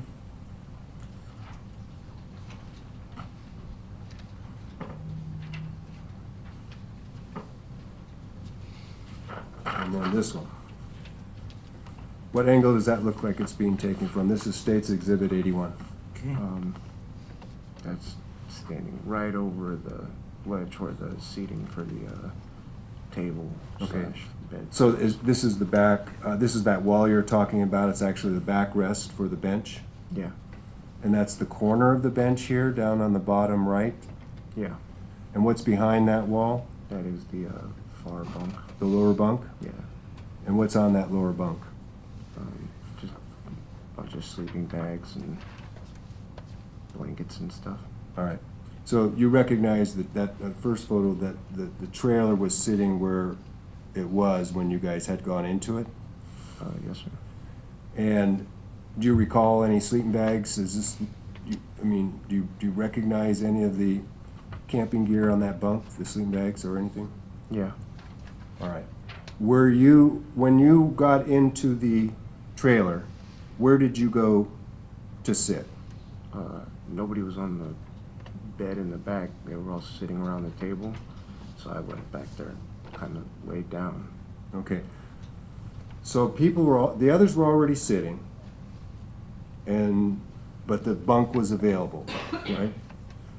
Is that a pretty narrow walkway? I mean, if you're where does that place you, do you think, in entering? Did everybody just walk in and take a seat right away, or standing around talking or anything like that? They sat down and tried to get comfortable. Okay. And you were waiting to get by, or just go around them? Or did you just go straight to the bunk? I'm just trying to get the sequence of. I think Austin was already sitting down. Dominic was sitting down. I think David was the last one. Okay, so where was Dominic sitting on this bench? So it's kind of like a 3-sided bench and then a table in the middle. Yeah. Was that table up Yeah. instead of on the floor, like? Yeah. Austin was kind of sitting right here on the middle on the far side. Against the wall? Yeah, like where the windows and stuff are, and Dominic was sitting on the, Perpendicular? yeah, like right where the door is.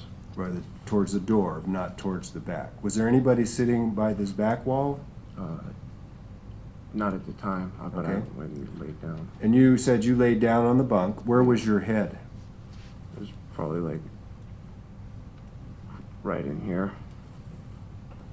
Yeah. And was it like parallel to the wall, or at an angle, or the head straight back towards, your head straight towards the back? Kind of like an angle. Like Okay, I so had my you were, feet your hanging feet, off. oh, your feet here, okay, so you kind of just like, and flop back, is that what Yeah. you? Was there a pillow? I mean, was your head, or were you on your elbow? How were you positioned? I kind of just rolled up a sleeping bag and put it behind my head. Okay. You're on like publishers. Okay. You know. Yeah.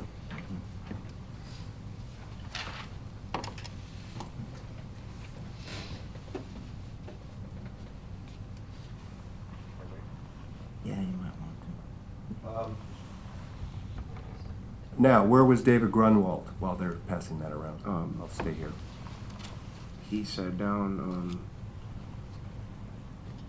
on the far side of the bench, away from the door.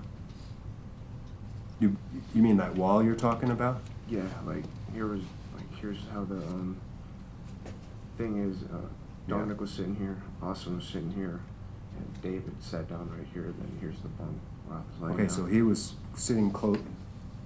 He was sitting close to you. He was the one sitting closest to you, where you were kind of flopped over on with your legs hanging out. You can say that. Okay. And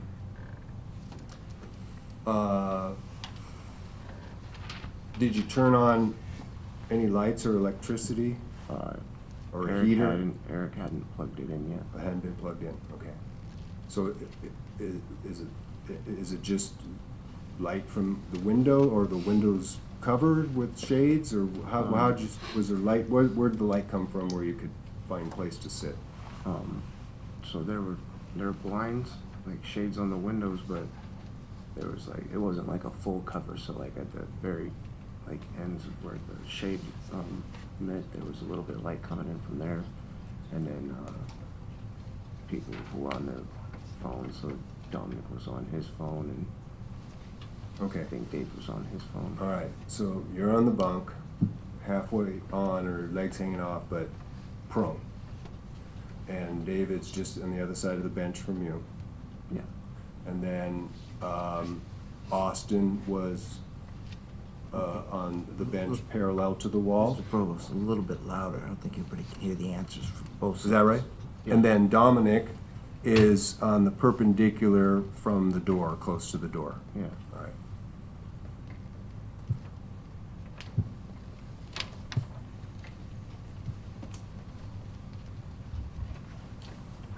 What was, so you guys are all seated down. You all have seats now. And what happened next? Yeah. I don't think we're picking him up because the mic is angled, so get it real close. I'll just keep it on that. Okay. Just get real close to the mic. Okay. The recording is good. Okay. Okay. I don't think the jury.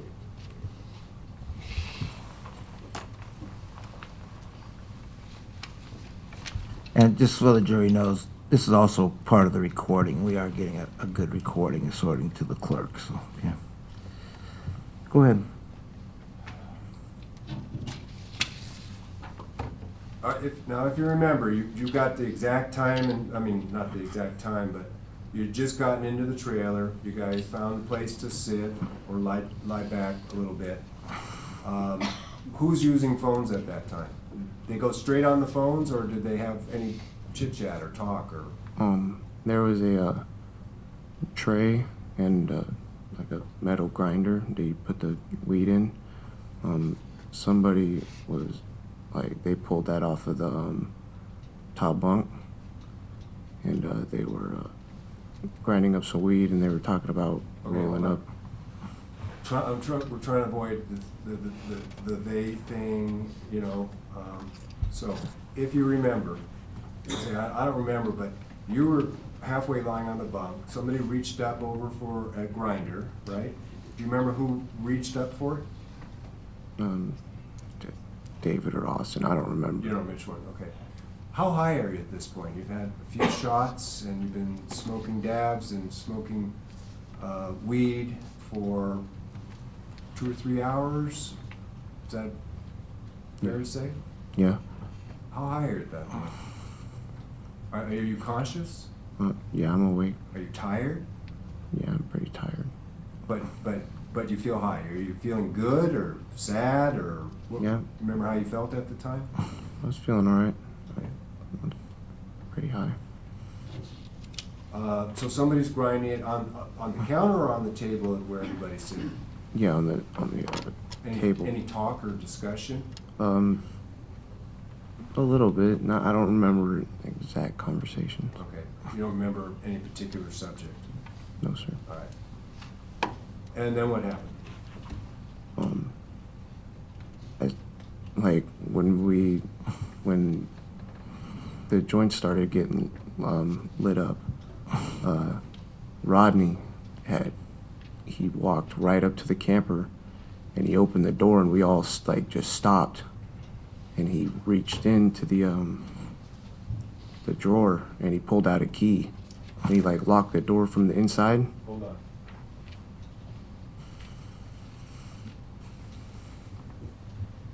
Let's talk about Rodney Allmendinger in just a sec.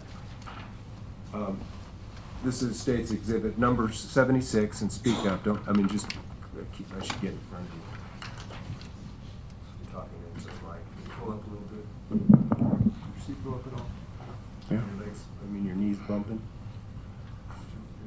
Soft spot. So this photograph here looks like the back of the trailer where the table that gets it up is on. Yeah. And those are the rear windows, Yeah. similar on the sides. And are all of those windows covered, or were any open for light or anything else? No, because we didn't want like light coming out of the camper and Rodney. But I mean, okay, well, let's follow up on that. Did anybody, close any blinds or curtains that you know of, or it was already closed up? Yeah, I think they were already closed up. Okay. And,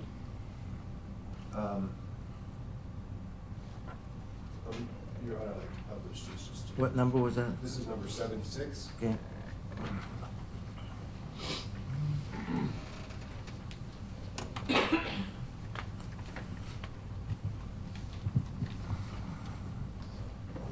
All right, so this is not the ideal picture. I don't think there was one, but you talked about Rodney Allmendinger came out Yeah. and just opened the door. Yeah. Stuck his hand in, Yeah. but his body didn't come in. No. He didn't say anything. No. You guys are silent. Yeah. Any cell phone lights on? Did you No. recall? Did you hear him walking up, or you just heard the door open? We kind of heard him like right at the last second. We heard his feet crunching on like the grass and stuff outside. Was the ground frozen, that kind of crunch? Yeah. And in relationship to this photograph, this will serve a couple of purposes. What is that? That's the bathroom in the camper. All right, so the jury will know where that's located. And from this picture, was the drawers you're talking about to the right or the left of the door of the bathroom? They were like to the left, like middle, bottom left on the picture. And those drawers, did they go all the way to the wall of the trailer? Yeah. Or was there a closet or anything? There were drawers on the bottom and a closet on top. Okay. That's exhibit number 85, Your Honor. Okay.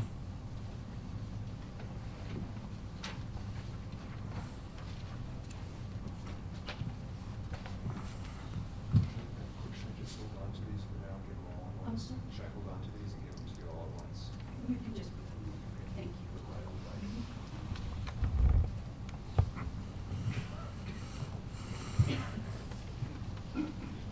All right. So at this point, Eric's father walks out, opens the door, didn't knock or, He didn't know we were in there. and grabs a key. How do you know it was a key? Because Did you hear any, a key locking, or how do you know it was locked? yeah, because he opened it and he grabbed it out. When he shut the door, he relocked it, He didn't make any noise at all? He was silent and he didn't, hey, anybody in here? No, he didn't say anything. You think, well, did you think that was odd? Well, I know he's pretty deaf. Oh, that's right. Pretty much what we like to say was he heard what he wanted to hear, type of stuff. Were you concerned that he might be onto you guys being out there, or did that ever occur to you? I don't think so, because he's a type of person that, he'd just be like, hey, what are you guys doing in here, type of thing. Oh, he would normally confront you, is that what you're saying? Yeah. But Eric said, go use the trailer. Did you,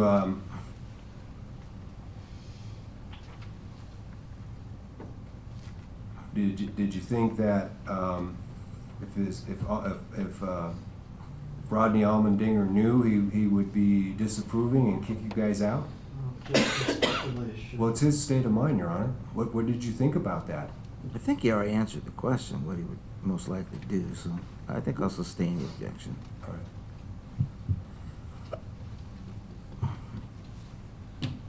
Sit down.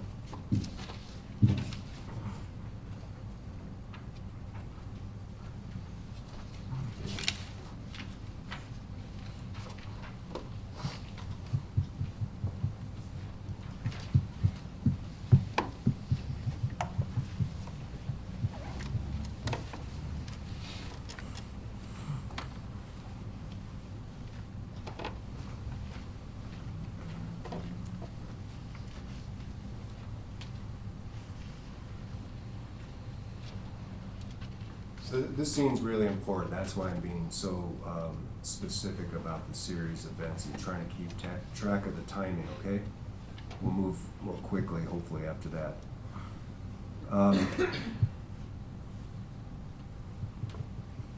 Can you remember approximately how many minutes you guys had been in the trailer, ground up the weed? Had you already lit the joint, or? Yeah, we were smoking by then. And so approximately how long was it that you've been in since you walked in and took seats before Eric's father opened the door and grabbed a key? Maybe 20 minutes, 25 minutes. Okay. So maybe about 8 o'clock at that point when the father, okay. Yeah. What happened, what was going after that now? What were you guys, after Mr. Almendinger walked away? Did you know for sure he walked away? Did you hear him or anybody peek through the blind that he had left, went back to the house?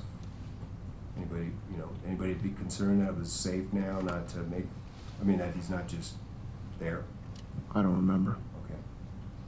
So what were you guys doing for, say, the next, I don't know how many minutes? 15 minutes, 10 minutes? If you recall. We were just really just hanging out and smoking still. Were you paying attention to anything that would? Let me ask you this: were the phones still out? Were all the lights, all three phones lit up? Yeah, I think David and Dominic What? were. I think David and Dominic were on their phones. Well, I would Okay, object to I'm dealing with Can I the. make my objection? Let him make his Finish. objection, Can go I ahead. finish my objection? What is your objection? Speculation.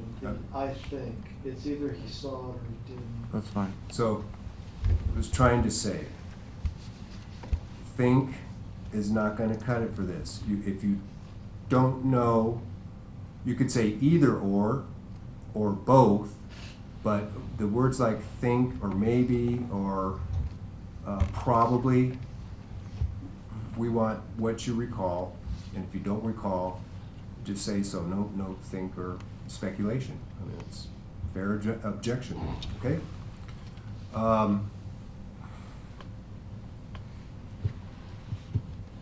So what happened next that you know and remember?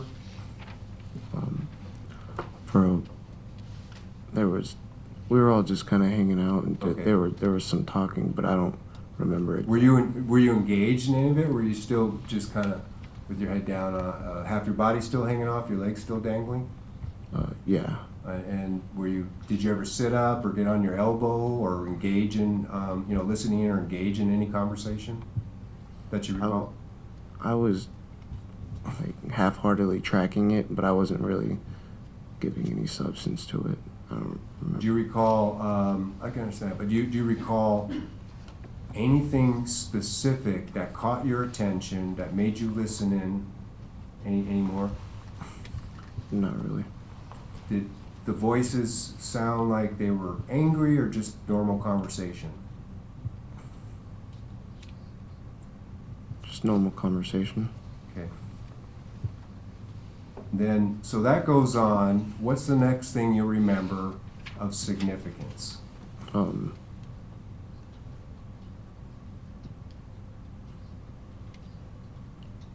David got up to use the bathroom. Did he just stand up, or did he say, I gotta take a leak, or did he know where the bathroom was? Yeah, so when David got up, he said that he had to use the bathroom and that he wanted to go inside to use the bathroom. But Inside the house, Eric's house? yeah, and somebody was like, well, you can't go inside because Eric's dad. And so he said something to the effect of he's going to use the bathroom and right there in the camper. But Okay, so hold it there. So now David's Bronco, okay? Dad comes out of the house. Do you know which door he would have come out, or which angle to the camper? probably the back door. Objection, probably. Probably That's doesn't not cut gonna it. Do issue. you know which door he Yep, came and out? sustained. Yep. I don't know which door. Okay. Would the Bronco, do you know if the Bronco was visible from the camper? I don't think so. No. When you walked out of the garage or into the camper, did you see a vehicle, a Bronco yourself? Did you see a car that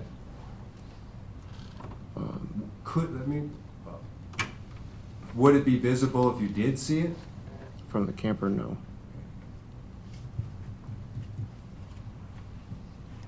All right. So David asks to use the bathroom in the house, and somebody said basically no, or not a good idea. Yeah. No. Is that? Okay. And so what happened? What happened next? You got to use the bathroom. He's been dissuaded from going into the house. What next? He said something to the effect of like he's going to use the bathroom in the camper. Okay. What happens next? Cause he got up, so I kind of like sat up a little bit, Okay. and Why did you sit up? Do you remember? cause there was movement. Okay. He kind of got up, so I was just seeing what was going on. Okay. And I asked for another joint because I know like a few of them got rolled up. I don't remember exactly how many. Okay. And when he handed it to me, Who handed it to you? Dominic. Okay. He was on his phone. Was he still sitting at the bench? Yeah. All right. But now Dominic is the one that's sitting on the bench, perpendicular and close to the door to the trailer, right? Yeah. Visually? All right. So, did you have to stand up and walk towards him, or he could just reach that far and you could reach and grab it? Kind of sat up and I reached over the little hump, and Dominic kind of leaned forward a little bit, handed it to me. Did you light it? Yeah. And then what happened? I kind of laid back down for. What'd you do with the joint? I was like, Did you keep it or pass it on to anybody? no, I was just smoking it. Okay. Then what? When I was laying down, In the same position or a different position? same position. I had the sleeping bag kind of curled up Okay, underneath the back of my head. all right. Dominic was he was kind of like offhand, like he was just like saying like stuff like "what a nut" and like What a nut referring to? whatever he was doing on his phone. Him and Austin Oh, were, okay, so he's on his phone, he's talking out loud, what a nut, yeah, okay? That, you remember that specific, what a nut? yeah. Something like that, or that, okay, what else?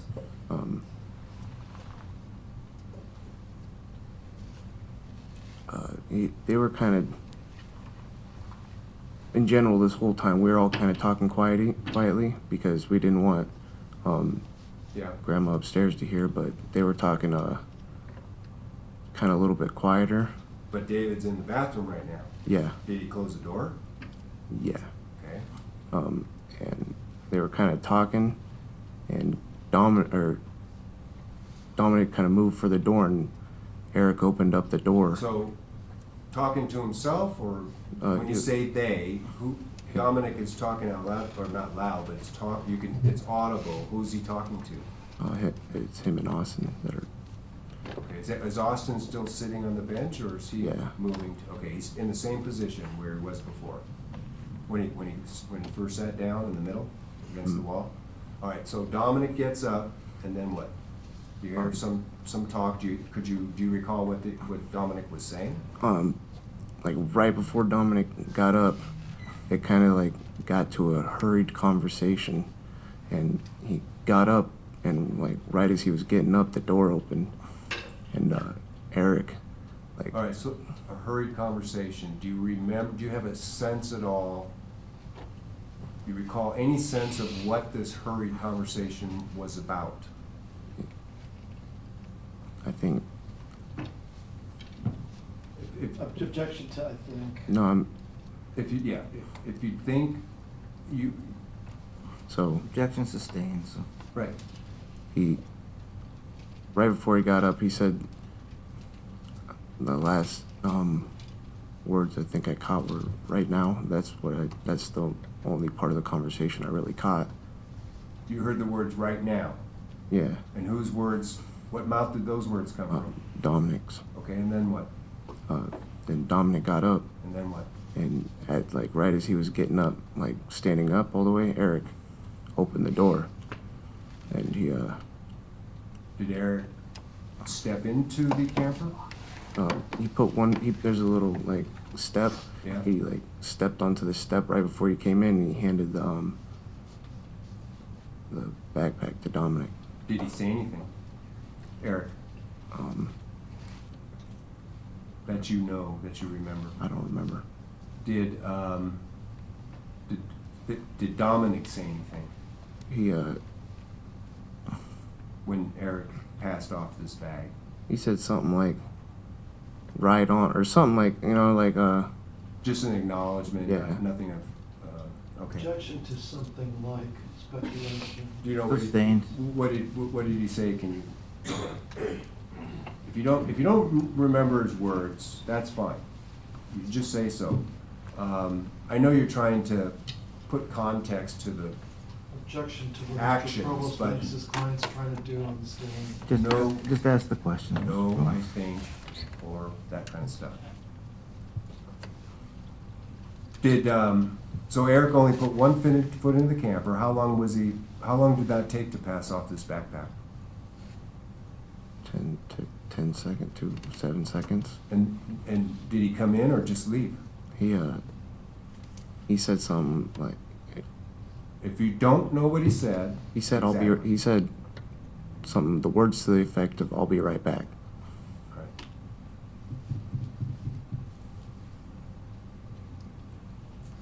If you could see, did he pass off the backpack to Dominic's hands, or did just leave it on the floor? If you remember. He handed it to Dominic. Would you be able to describe that backpack? Yeah, Describe it. it was the one on the floor when we viewed the camper. The one, Yeah, it's do blue. you remember the color of it? It's like light blue and black. Not like for a backpack for camping, but what kind of, like approximately what size? It- We have one in evidence here. It's marked as State's Exhibit 4.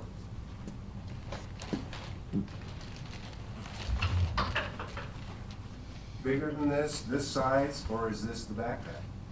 That's not the backpack. This is a North Face. Yeah, it's Something like. the one he had with it's the blue and black one on the floor. That was, Florida camper. yeah, that was when we just viewed it. Okay. That's the Similar one. in size though, or Um, bigger than this one? Probably about the same size.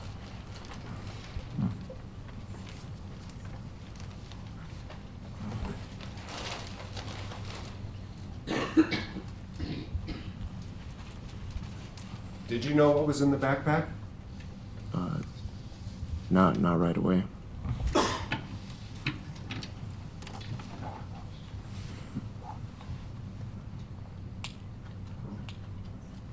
What did you think about that? Were you curious? Were you curious about what was in it? Did you ask? Okay, I don't remember. all right, so. Go ahead now. What happens next?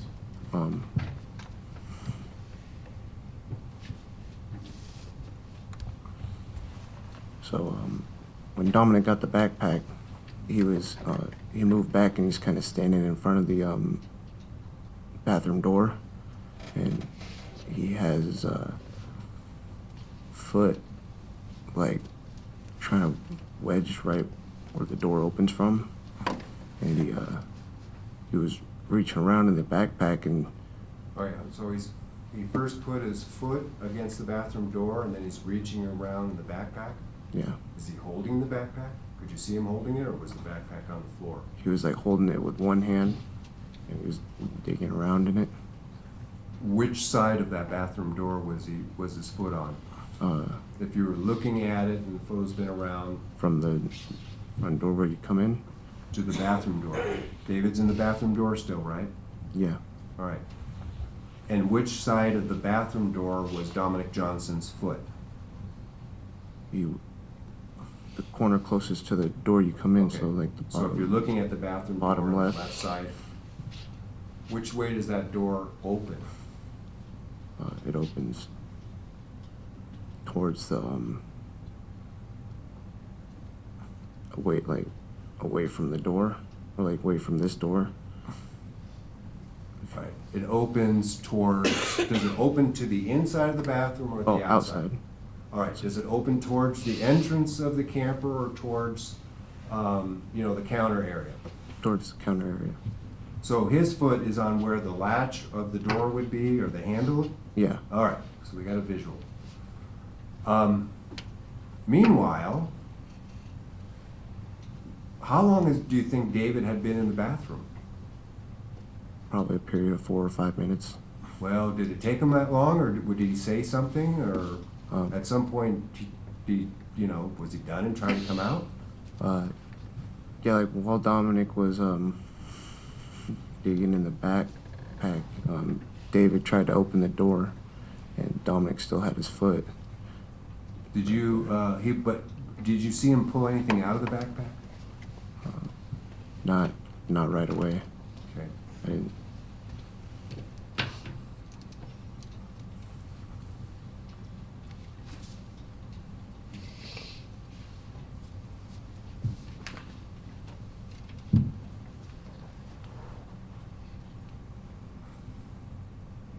All right. So David now you can hear David, and he's, do you remember what he was saying? Yeah. If you don't, just, He said like stop joking around or stop messing around or something. Let me out. Just kind of playfully. okay, playful at first, and did you hear anything like, the latch or movement of the door, somebody trying to open it, you know, like you say, a foot against the door? Was there any movement of the door itself? Yeah, a little bit, but it wasn't like he was pushing real hard, you know, just like, all right, guys. Stop. Where were you at this time? I was still, I sat up kind of to see what was going on, but I was still laying down on the bed. So you sat up, but you see what's going on. You didn't. Did you lie completely back down, or could you still watch what was going on? I could still see a little bit. I wasn't really. Were you alarmed or alerted about anything? Did you think it was a joke? Did anything go through your mind that you can recall?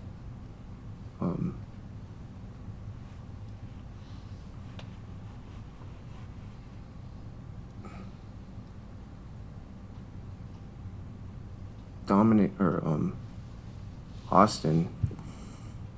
So the next question: where was Austin? Go ahead. Austin was kind of stood up. Okay. Where was Austin? Was he? Where was he sitting? Where he stood up? So when he was sitting on the Same place on the bench? Or? he scooted around, like where Dominic was sitting, and when he stood up, he pulled out a gun, his gun. All right. So he swung around the bench from the wall towards the bunk where you were, and he stood up, and you saw him pull out a handgun. Is that what you're saying? Yeah, Had you seen that handgun before? yeah, a couple times before. You remember what color it was or what kind? I don't. At the time, I didn't know exactly what kind it was, but I know. Are your legs still hanging off the bunk? And you see this happen, so it's just a couple of feet away? Yeah.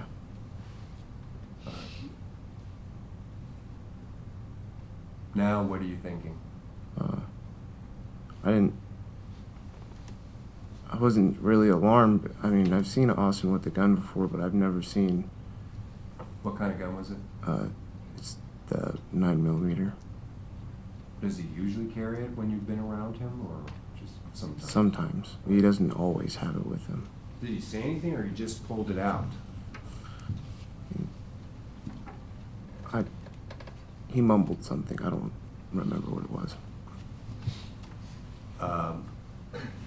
You remember a single word of the mumble? I don't remember. You remember? Speak up, because if there's ever going Just to be pull up close a to that need to mic. replay this, it's going to be the same as the interview. No, it's actually better. She's getting a that- good Okay, recording. not She from said. where I'm sitting, Judge. Well, You you don't could, have you to can put your speak voice up a in. little bit, but we are getting a good recording. Madam Clerk? Madam Clerk? Do you know if the mumble was directed to anybody, or was he just mumbling out loud, or like sometimes, I don't know what, but I think he was just talking to himself. did you pick up a single word of what he was mumbling about? No.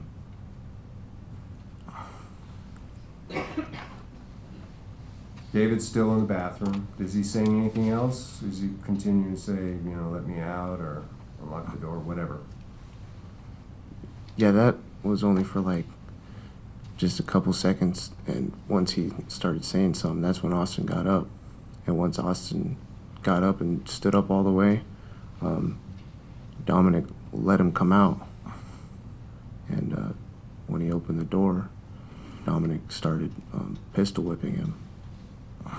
And when he was pistol whipping him, he was like saying stuff like, stop, what are you, and after like the second time, he fell to the floor, and Austin was like standing right where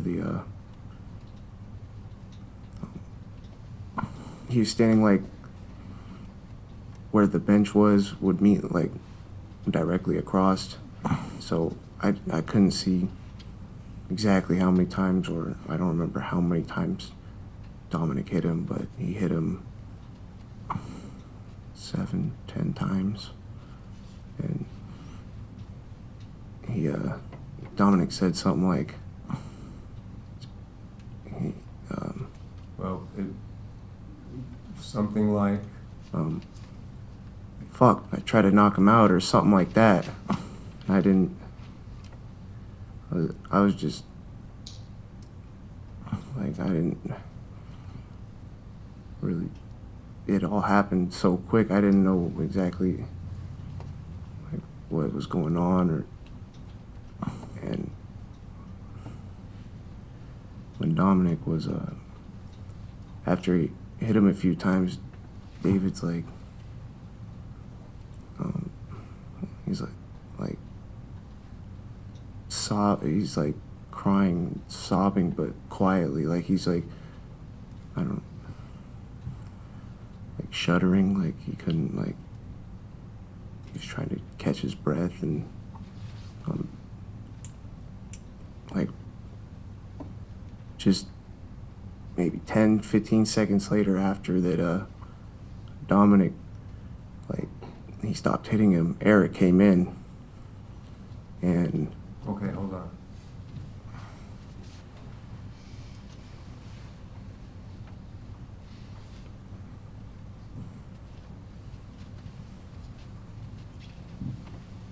I know this happened fast, and I've been taking it really slow, and you need to describe it because it was fast.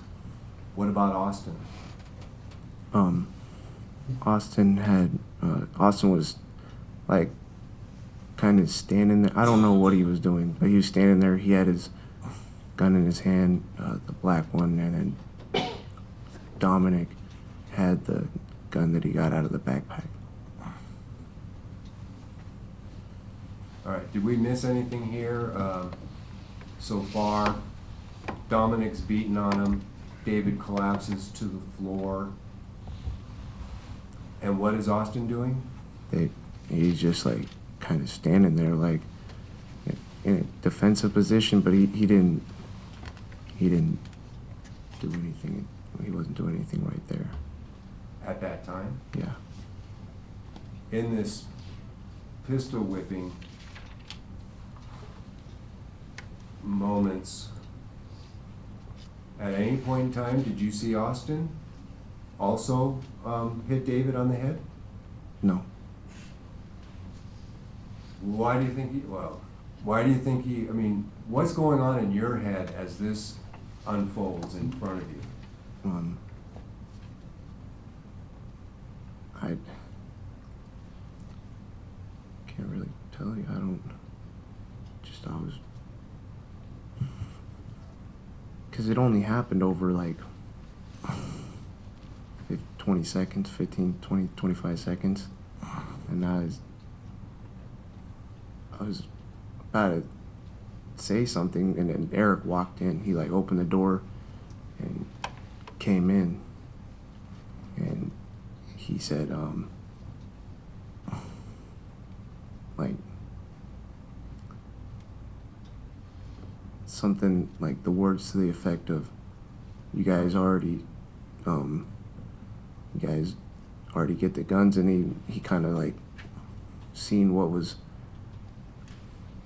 going on. He finally registered, like David was sitting halfway in and halfway out of the bathroom.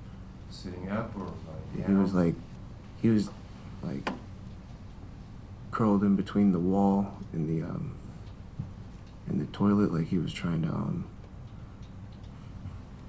stand away from these guys, or like lean back, and Eric he kind of like stopped, and it took him by surprise. He didn't.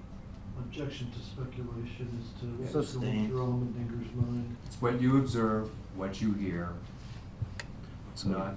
Yeah, when he came in, he's like, "Did you guys already get that out?" And he stopped in mid-sentence and made a facial expression like,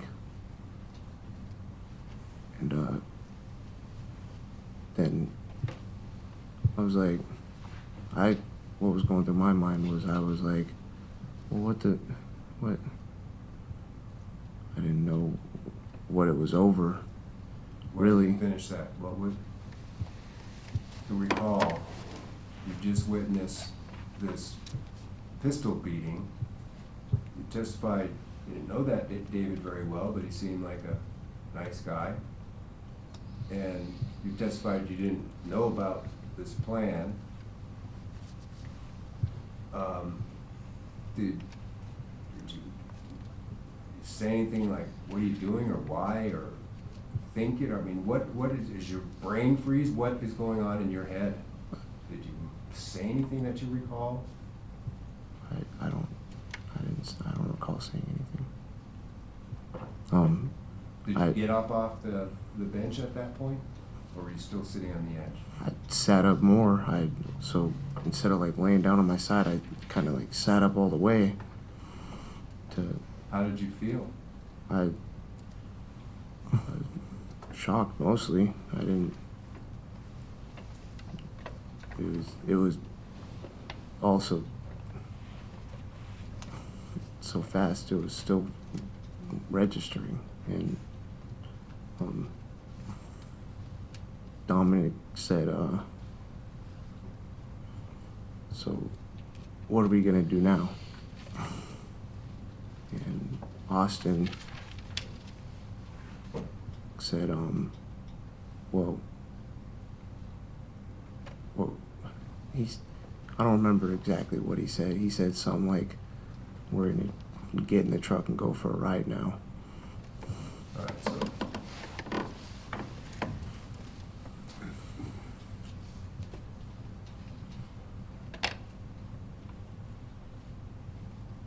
What did David say, if anything, at this point? He was like getting the truck. He was trying to give him the truck keys. And he was like, getting my truck. Here's my truck keys. You can have whatever you want. You can.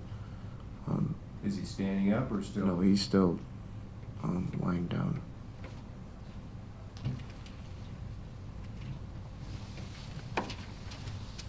Do you recall what you said in these interviews about that, if anything? About that moment, or?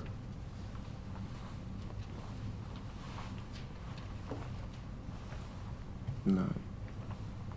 Well, it would only be in the 12-6 interview, because there was no mention about any of this in the first two. It just referred to which interview you're talking about. December 6th, the third interview. The last interview with him. I don't remember specifically what I said. Are you remembering specifically in your mind right now what happened? Really what happened? Who said what? Who did what? Yes. You're saying Austin didn't pistol whip him too? What's he doing with the gun out? I think he was just like standing there like back up. That's what it looked like to me. What role did you play, if any? I was just I was just laying in the bed, and it was terrible. I don't know. I didn't do anything. What were you thinking? Really, like something like what the hell what are these idiots doing? And Was that hard to watch, or I mean, were you so impaired? I didn't. The only one that I saw was when the door opened and Dominic hit him that first time, and David fell. After that, Dominic kind of bent over and was leaning over him, and that's when I, like maybe the third, fourth, fifth hit, I sat up and Austin was standing. Like when I sat up all the way, and Austin was standing right there. Do you see Austin bend over? No.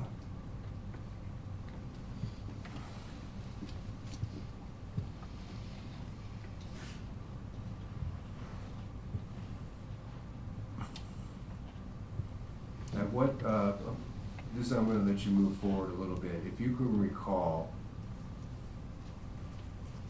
at what point were you actually processing what had happened?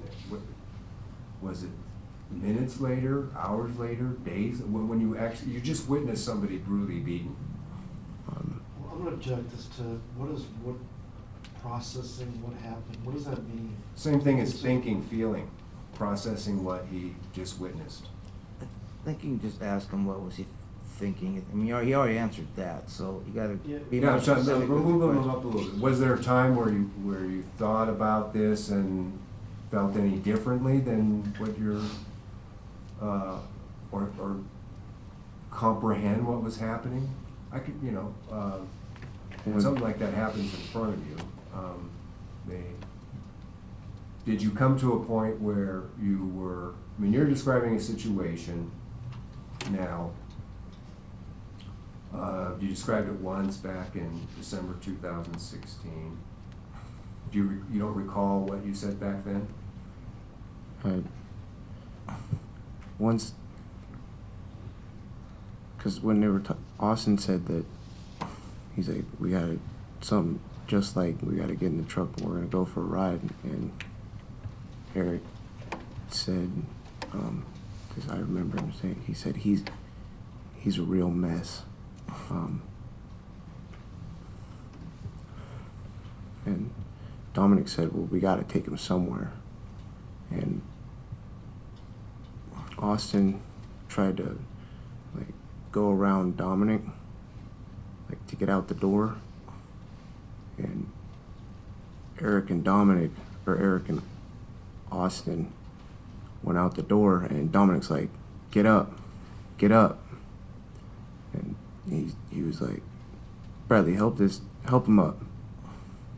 And that's when I went over there, Dominic was, he looked angry. To me, he looked angry. And when I helped him up, all I did was grab him underneath his shoulder and help him stand up. And, Why did you do that? well, when Dominic finally got out the way, and when I went to grab him by the shoulder, I seen all the all the blood running down his face. Maybe three streams of blood down his face. It looked like he was bleeding pretty bad. And that's when I fully started to comprehend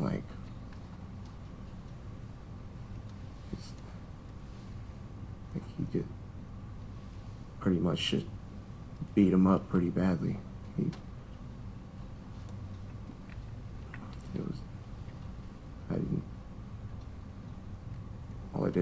When I helped him up, I was just like, I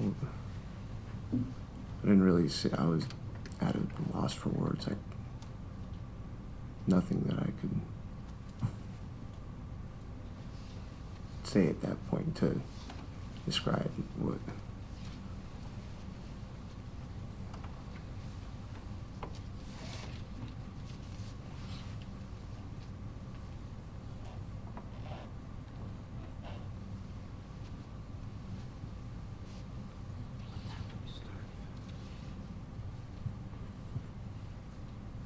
Okay, I'm going to divert for a moment.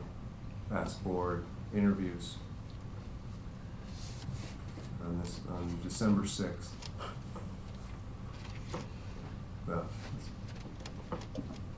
you, matter of fact, we've been through them. We've heard about it a couple times now. 3 interviews. November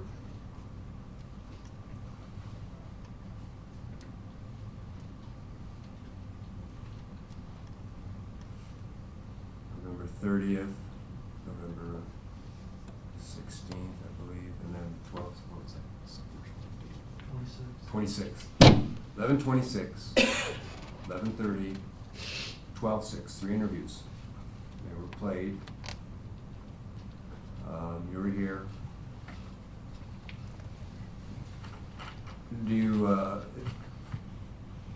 Are you saying something different today than when you said back then, or do you even know? Because let me back up, lay some foundation. Remember how I was cross-examining Trooper Wegson and pointing out deceits, lies, leaving stuff out, players change, names were changing, and we'll get to that, you know, when we get to that point, what's going on in your head. But do you even recall now is this consistent with what you've said, or was it all just so many different versions back then? You don't know, or was anything what you just testified about now, as we walk through it slowly, do you recall it being different from prior statements, or the same, or you just don't know?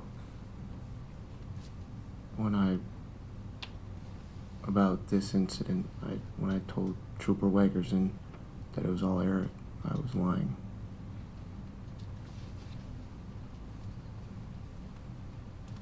What was going on in your head to decide that you were going to, in answer to that question, lie about who pounded on David's head? What was motivating you to lie? Why did you lie?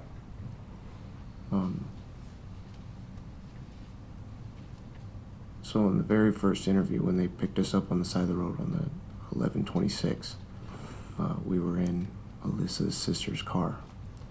It was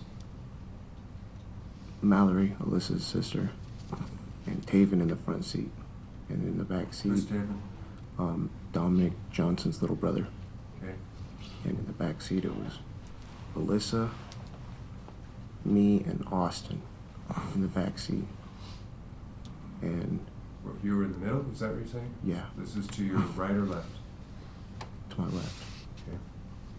And then they wanted to talk to Alyssa at first, and we didn't really know what was going on. And then the trooper came back, and he brought Alyssa back, and he said, "Is Bradley Renfro in here?" And All right, so hold on right there, because we know what happens next, but how long was Alyssa being interviewed? Do you even remember how many minutes? it felt like a little while. 5, 10? If you remember. 15, ballpark. 20 minutes. All right. And her sister is still in the truck. Yeah. Taven? Taven. Wait, he's sitting in the front with the sister. Yeah. And how did Alyssa, okay, so she's by the passenger door, rear passenger door behind the driver, so she gets out, she goes with the trooper for an interview, right? You're still sitting in the middle? Yeah, but there's some room now, so I kind of scoot over a little Right. bit.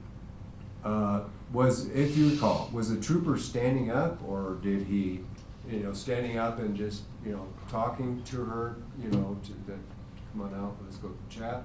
Or did he bend down and look around and see who was in the car? He glanced around, but the only person at that point he wanted to talk to was Alyssa, so he didn't take any of our names. So he did like a glance and didn't ask for IDs or identities, and then he and Melissa went and talked in his patrol car. Is that right? So yeah. All right, so Alyssa's gone. You're in the back seat next to Austin Barrett. You can recall, tell me what was going on. Was there talk? Was there silence? Anything said? Anything seen? Mallory, because the cop was like, you Alyssa Bledsoe, your guardians were reported you as a runaway, like to talk to you, that kind of thing. And Mallory was like, something like, "Mom, dang, my mom and Bo really called her as a runaway," or something like that.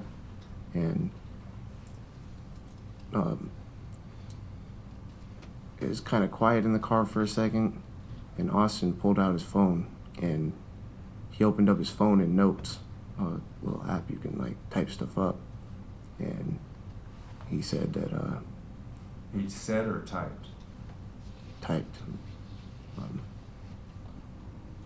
that You could see it with your own eyes? yeah, he was showing me. He said if they ask you anything about anything that happened, you just deny it. He didn't say it out loud, No, he typed it on his phone. and typed this on the phone and showed it to you. Yeah.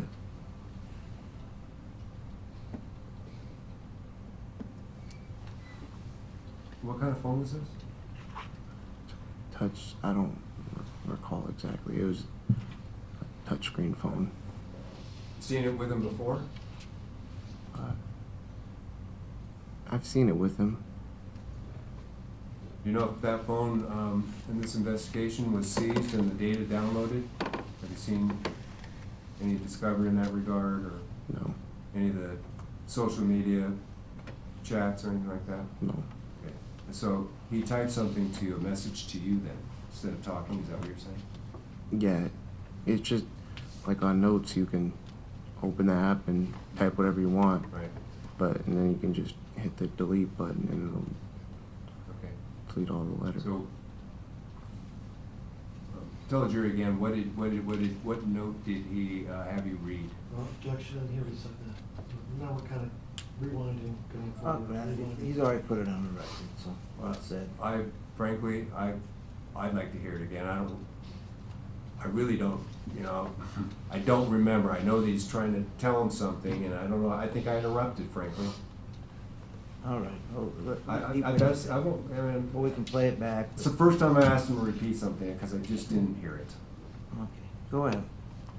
He said that if they ask anything about David being missing or anything like that, tell him that I don't remember what I was doing on that night. And he, when we first got pulled over and the lights started flashing, Well, when he said that to you, well, when he made a note and have you read it,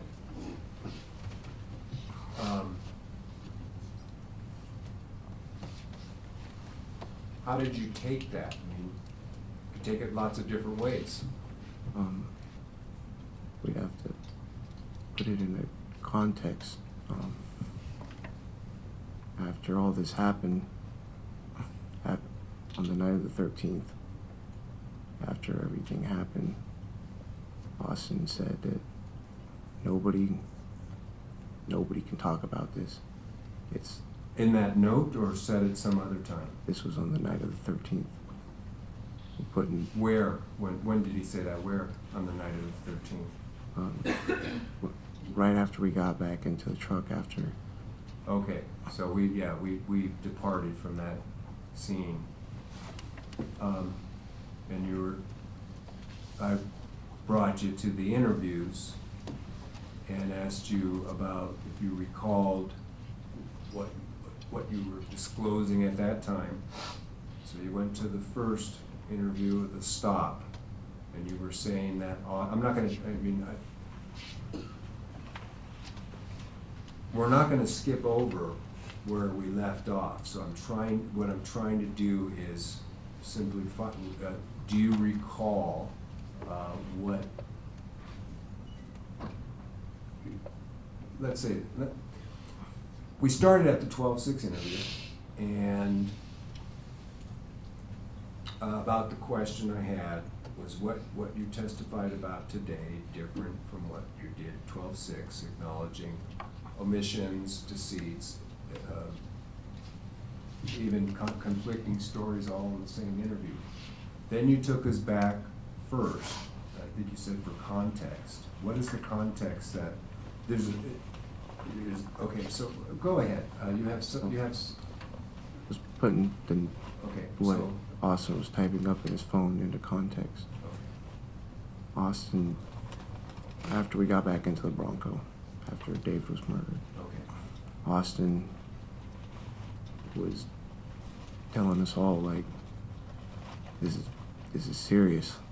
Like, I think he understood what he was doing. He said that we can't talk about this to anybody, and that if people start getting brought up and and he knows about it, and like people start talking to the cops, or that David wasn't going to be the only one to disappear. He wasn't just saying it to me, he was saying it to all of us.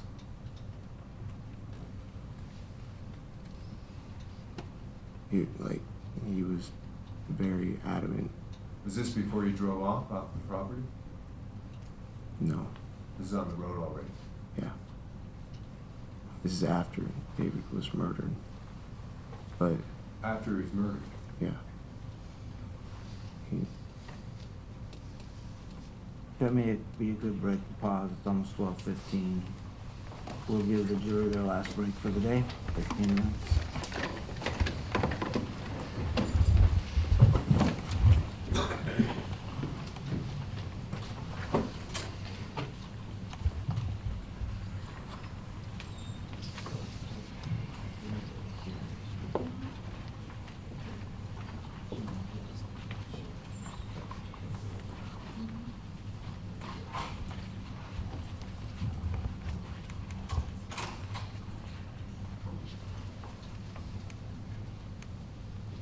Did you want to hear it back? I think we're fine. The clerk says No, as long as. we're getting a good I report. trust the clerk. I couldn't hear it, so I assumed, but No, he's he needs to speak louder. We've been That's saying. fine. Thank you. I But I appreciate think it. we're gonna be okay.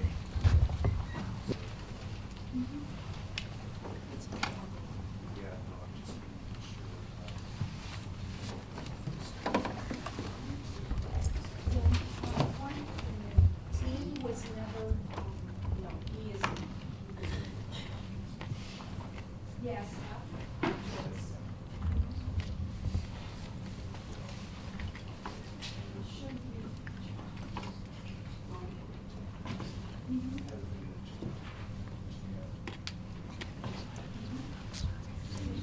A, B, C, D, and F.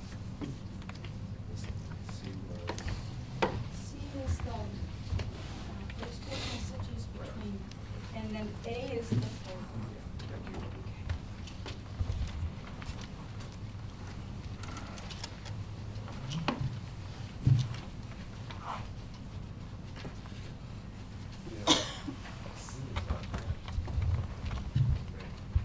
C is Facebook messages between PA and DJ.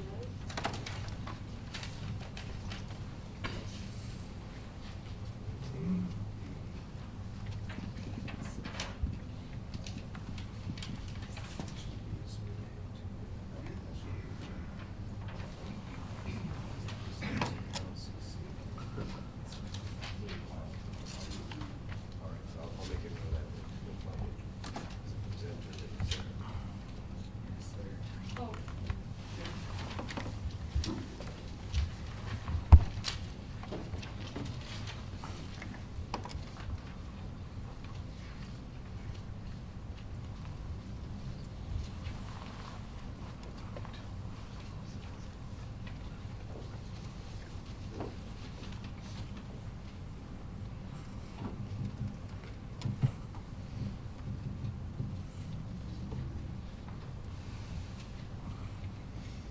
Ready to proceed, Your Honor? Okay, you may go ahead.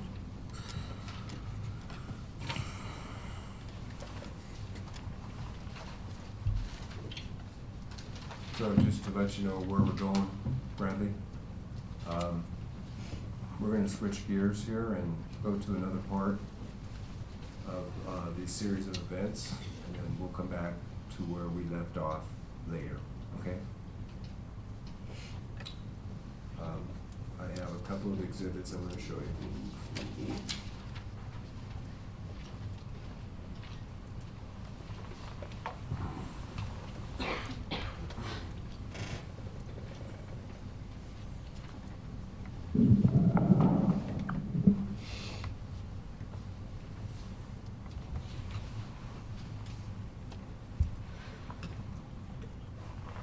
So this first exhibit, and they're connected, is Defense Exhibit D. Now, this exhibit is also into evidence with the state with a different exhibit number, but this is a single page out of cell phone records, quite a few pages. Can you have a look at this exhibit and tell me if you see phone numbers? Yeah. And what numbers in all this list of communications, what two numbers, I don't mean the phone number, but the reference numbers in the series of data that were downloaded? What numbers are those? 226 and 227. Okay. And what does the data show? This is like a ledger as you're going from left to right. Just one row, I mean, going horizontally each, column. This is Dominic Johnson's phone. Okay. And, first box says it's a outgoing call Okay. to the phone number of 907-982-4579. Okay. Um, And does it tell you what time that call was made? On November 13th, 2016, 11:25 p.m. Okay. All right, now, I'm handing you Defense Exhibit E, which has not yet been entered into evidence, so we will take care of that. Do you recognize this document from anything you read before we started this trial? Yeah, this is a piece of, it's part of the discovery. Okay, and at the bottom of it, it's called a bait stamp. It's the manufacturer of a stamp that automatically numbers large volumes of discovery or any kind of thick documents. What's that number at the bottom? Page 70. All right, and when you first saw so is this a list of, what is this a list of, to the best, I know you're not used to police reports. This is just one page of what that you recall? It looks like just who's involved in, that was involved through, like, people mentioned. Or contacted. For Contacted. example, in the middle here, whose name is that? Benjamin Grunwald. So Mr. Grunwald was contacted, and that's why he's in this list. Is that your understanding of the discovery? It says classification, so he's, yeah. Okay, so there's a long list of names, right? Yes. What's the name at the top here? Pamela K. Grundon. All right. And did you recognize the phone numbers under that contact person? Yes. Do you know if she had a last name different from Grundall? Do you remember? Grundon? I mean, yeah, Grundon. Yeah, her last name used to be Height. Can you spell that? Hight. Okay. Now, and the phone number that you see under her name, is that the same phone number that you see the outgoing calls at 11, at what time? 11:24 and 11:25. Okay. Did these calls connect? No, they went to voicemail. Okay. Do you recall from the discovery or from, well, did you say that? Yeah, you did say the date. So about 11:30 at night on November 13th after David disappeared, right? Yeah. That's the time period. The timeline. How do you know this woman? She's the mother of one of my friends that I met when I was about 10 years old. I've known him for a number of 6 years. In 2016, that was about the 6th year. Haven't spent All right, that's a good introduction so far. Slide up. You're so soft-spoken right now. Slide the chair up so your mouth is closer to the mic. Yeah.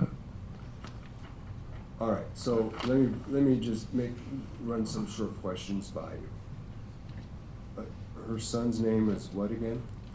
Christopher McAllister. How close in age are you guys?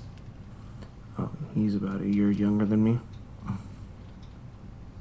And where did you meet him? When I was living with my dad, he lived right down the street. Okay, so now you're with your dad, and how old were you? 10 years old. How often did you get together and play together, hang out, do things? Every day. And would he come to your house? All the time. Would he spend the night? He has a lot. What about his house? Been to his house a lot of times. And you know his mother well, or you had a lot of interactions with her? Mm-hmm. What about your stepmother, Shar? Did she know this woman, Pamela? Yeah. How did she know her? They were familiar with each other because I'd be spending a lot of time over there, and he would spend a lot of time over here. They've met each other numerous times. Did you have any closer friend in your life than Christopher during that time? I don't think so. No. So you were 10 years old, and I'm not object as to relevance of childhood memories at this point, Judge. Well, I Can think we get he's, a little bit closer to 2016? I think he's relevance? established the relationship, so Yeah. you should probably move up in time, okay? I just want to get this in evidence, and it is highly relevant. Well, Judge, he can if he just says that he called him for a ride or for whatever reason. I'm not gonna object to the paperwork that supports that. But we haven't heard from him why this is relevant to the case yet. I'm building the foundation, Mr. Kalchek. Just Right. give me some Right, time here. Judge, but like the court said, it's established that it's his friend. I think it was established from other witnesses already. Yeah, so why don't you move on to the most recent situation, okay? How long were you friends? Just a little more foundation. In 2016, 6 years.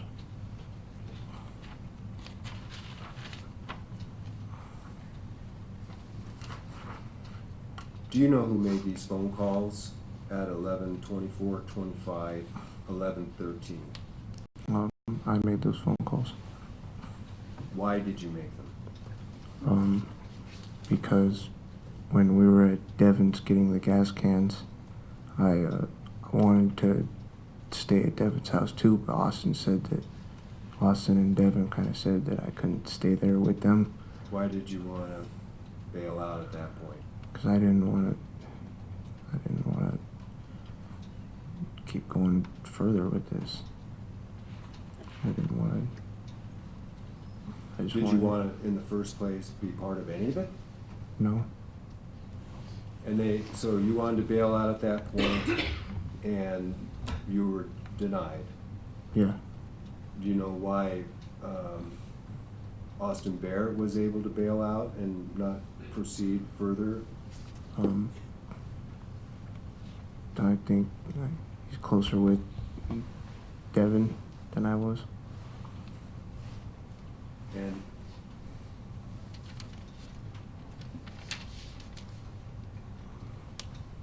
did you want it? So you tried to get out of Devon's. That was a no-go. That was a cold night. Was it evidence it was a cold night? Yeah. At that time of night. Were you dressed for the cold? No. Did you have gloves? No. Did you have anything to cover your head and keep it warm? No, I don't think I had a hood. Did you have snow boots on? No. Did you have a dollar to your name at the time? No. Did you have a cell phone? No.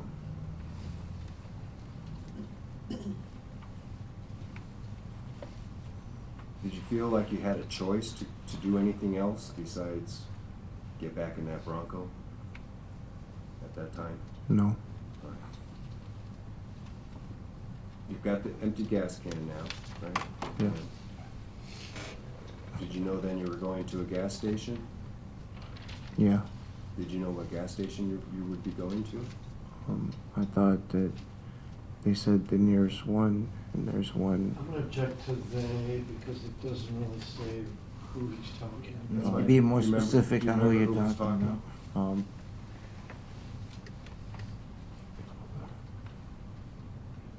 I don't remember who said. Well, who's still left in the Bronco now? It's you?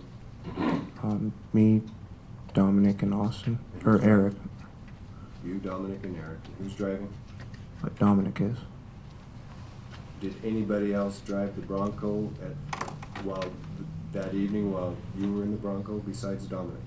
No. Where was Eric sitting? He's sitting in the front passenger seat. Did he sit anywhere else in the Bronco ever since you got in it for the first time back at the house? No.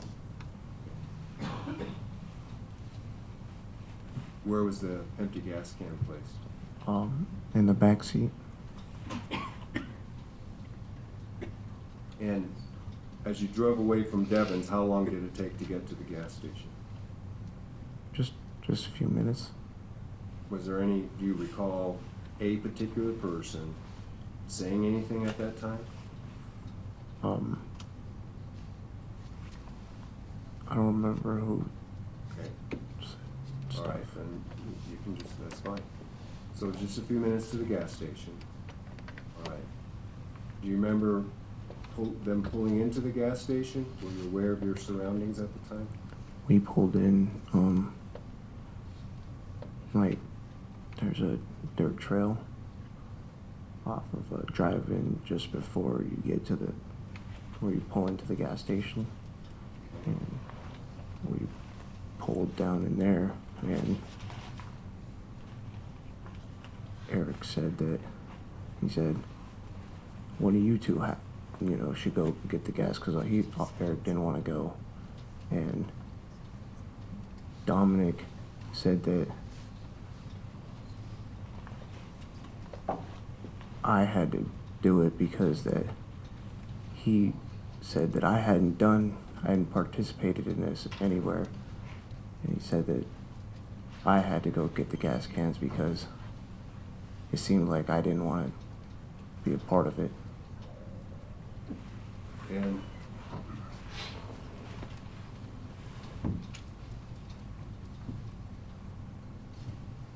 so at that point, did you feel like you had a choice to go get the gas? Not really, no.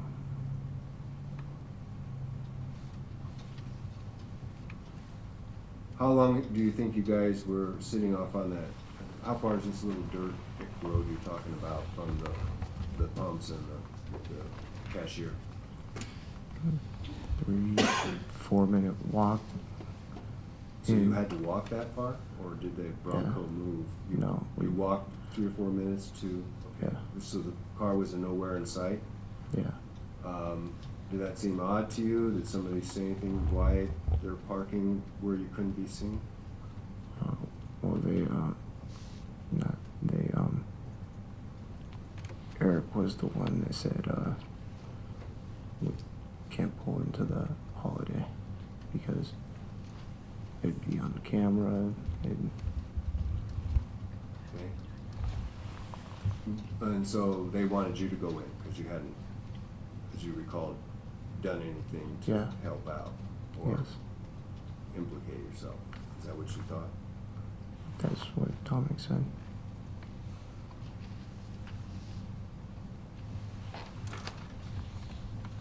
So, did you leave the Bronco by yourself and start walking over to the pump for her first, I suppose? With the energy can? Yeah, I walked by myself. Anybody follow you at that time? I didn't, nobody was behind me when I walked out. You didn't walk into the store with a gas can, right? No. So what'd you do with the can? I set them by one of the far pumps. So there's 2 cans. You didn't have $1 to your name. Well, how were you gonna pay for this? Eric gave me money, How much money? $20 bill. $20 bill cash. When Eric said, we're parking here so cameras can't see the car, you're walking into the store, what occurred to you about the cameras after that? You didn't have a choice. I just did it, yeah. I'm gonna object to Mr. Provost feeding answers to his client, and he said you didn't have a choice. That is the classic suggestive question, leading question. Were you mindful of the cameras? Yeah. Were you scared that you'd be on video? Yeah.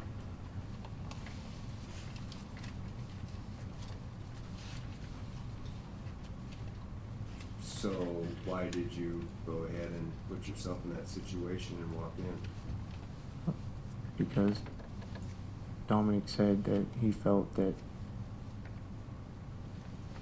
I was being reluctant to do anything, and that I should go get the gas. Do you happen to remember what you thought of that, or how that felt to you, or a combination of both? I didn't want them to feel that I was being reluctant. Why? Because of what they did and how quickly these things escalated. It went from a beating to oh, he knows too much, we gotta kill him, to we gotta get rid of the evidence, and then all of a sudden he's saying that I was being reluctant to do anything. And I didn't want to give him that impression. Why? Because I didn't want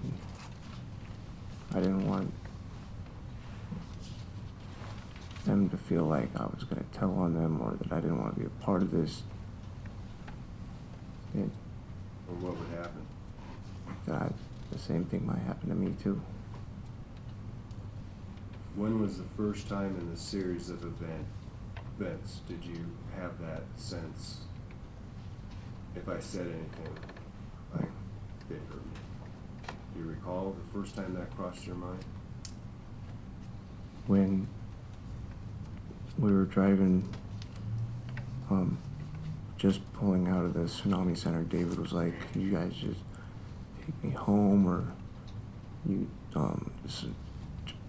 please just drop me off at home?" And that's when Austin said, "You're not going home. We can't take you home." Okay, we'll get back to that when we go back to the timeline. So you walked off with the gas cans by yourself. You didn't see anybody following you at that point. When you walked into the store, were you aware of anybody following you? No. Do you remember walking into the store? Yeah. Did you happen to notice any cameras?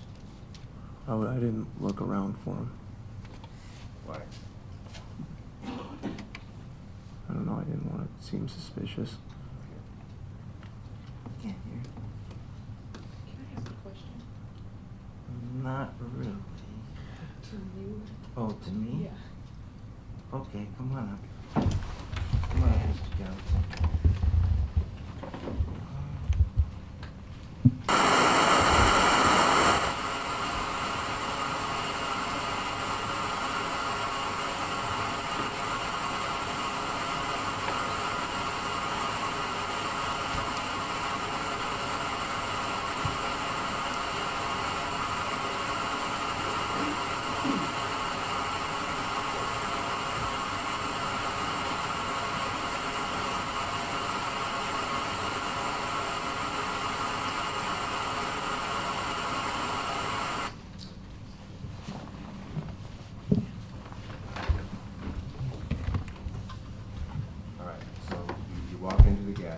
just walk us through that part. Can everybody see over there too?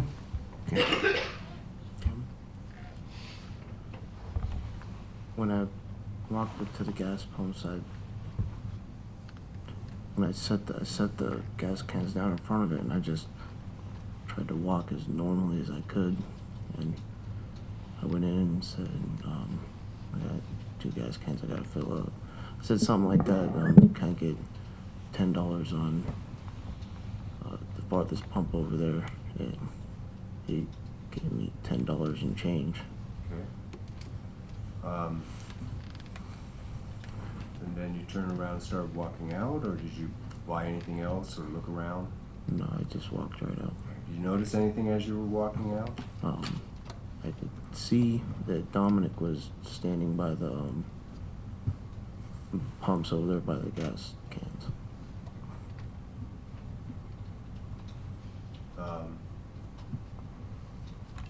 Didn't he say he didn't want to be in front of cameras? Or is that Eric? That was Eric. Well, why do you think what was going through your mind? Why was Dominic standing out there by the pump? He was on his phone, so I don't know. I thought he was maybe calling or talking to Eric or Austin. Was he there to help you? Do you know? He didn't really say occurred anything. to you, or why he was standing there when you came out? Maybe. I thought that he was just making sure that I didn't tip anybody off. Did you try to tip anybody off at the counter? No. Did it occur to you? Yeah. And why didn't you? Scared. I didn't want to risk anything. All right, so there's, I don't know, those guys sure know, but I don't know exactly what the time was when you walked out. It's on the video. But, so you went out to the pump, you filled them up. What's Dominic doing while you're filling them up? He was on his phone. Okay. Do you know what he was doing? Was he talking or texting? Or messaging? I don't remember, but I thought that he was talking to Eric or Austin. You don't remember, was it up at his ear, or was he actually talking, like he was talking to somebody, or? I don't remember. I just knew he was on his phone. Did he help you fill up did he pump any gas? No. Did he say, at some point, did he stop using his phone? I was just trying to pump the gas. I don't remember. And after you pumped the gas, what did you do next? Well, we walked back down to the truck, and And how many minutes was that approximately back to the truck? 3-4 minute walk, and maybe a little bit longer because the gas cans didn't have nozzles, so I was trying not to spill it while I was walking.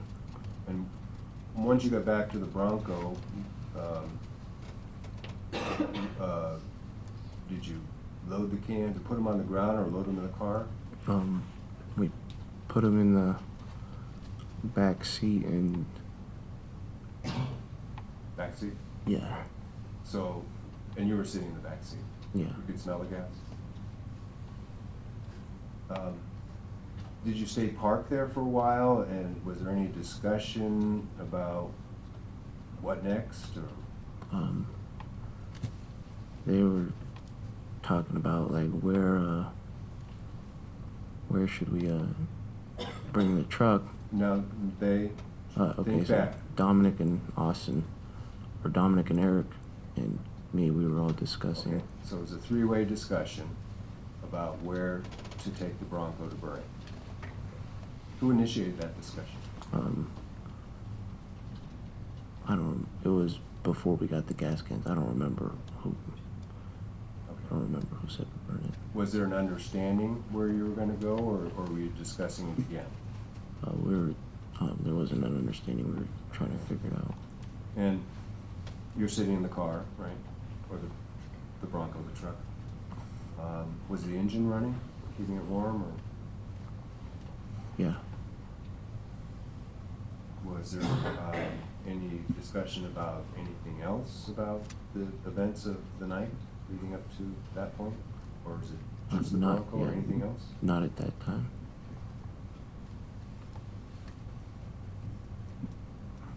How long do you think you were sitting at the Bronco before you actually left that site? 7, 8, 9 minutes, something right there. So if you take those little blocks of time that you've estimated, you pull in there, a few minutes to walk to the gas station alone. We can see in the video a fairly short time at the counter.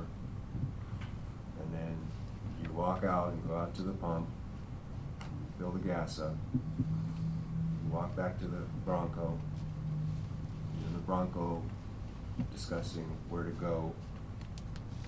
If you think about those discrete steps, approximately how long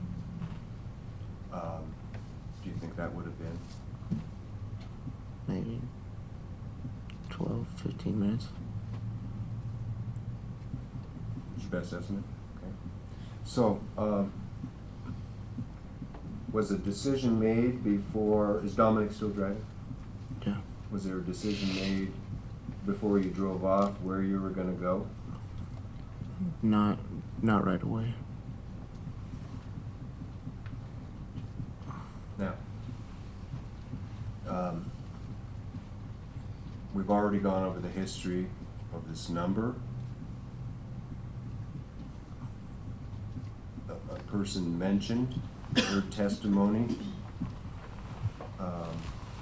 that they looked into it, but there was nothing significant or relevant. We don't know what happened, but they looked into it and there was no other information about it. So not a person of interest, a person mentioned.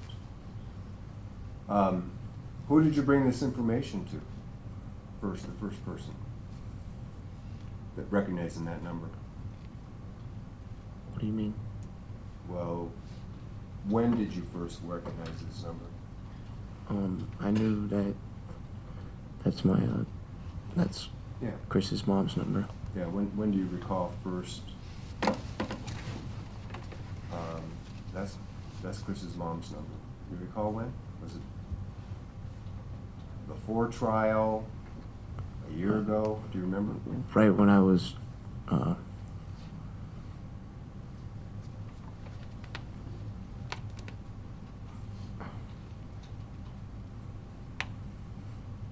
recognized it when we were reviewing the exhibit before Here in the track. yeah. And what you recognized it, what'd you do with that information then? I Are you taking notes over there? yeah.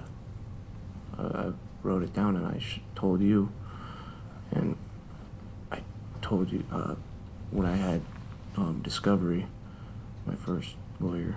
I was going through it and I realized that Okay, you recognized it then. So your first lawyer, and that's doesn't really matter, but you had a lawyer for about a year, right? And he provided you this initial, this page 70 is way down, the initial early discovery. Did you tell Mr. Vandermark that you recognize that name? Did it I mean don't- anything to you other than, what did it mean to you to see in this report? Were you wondering why? yeah, I didn't get the discovery until like 4 or 5 months after. Sure. All right. So,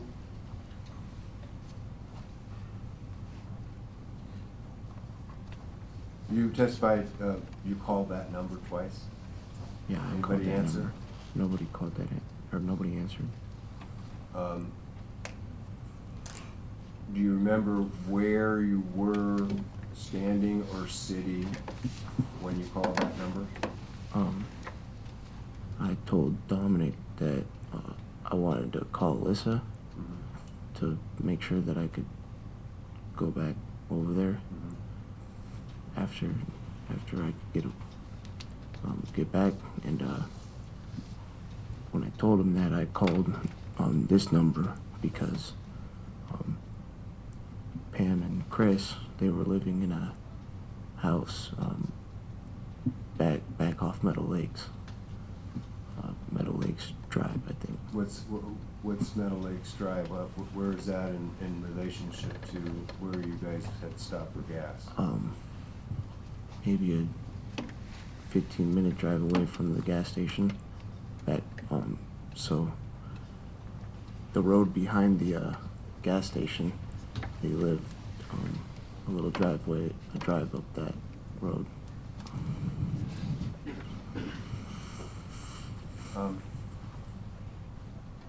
So you told Dominic you need to call Alyssa. Yeah. You have this phone number memorized? Yes. And why did you call that number? And why did you lie to Dominic and say, I gotta call Alyssa, which he, of course, here's the phone, but why didn't you tell him you were gonna call, this woman nearby? Because I didn't want him to, I was gonna try and leave sometime while we were still in the area.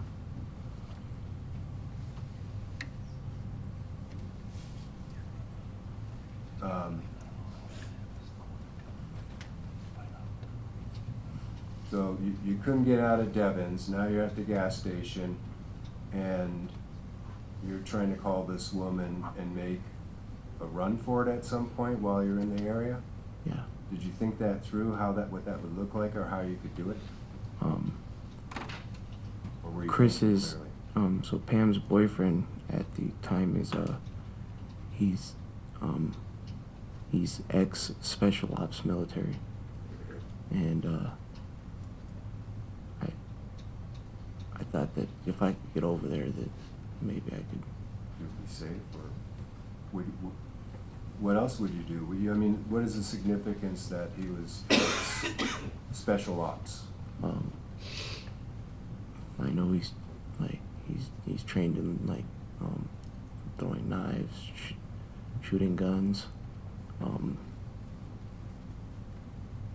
Did you think it through anymore? If I can just get there and talk to him, did you know at the time what you were gonna tell him? What were you gonna tell him? I was gonna tell him what happened. Maybe he could, Talk to an adult. yeah. How did you feel when you just got no answers? I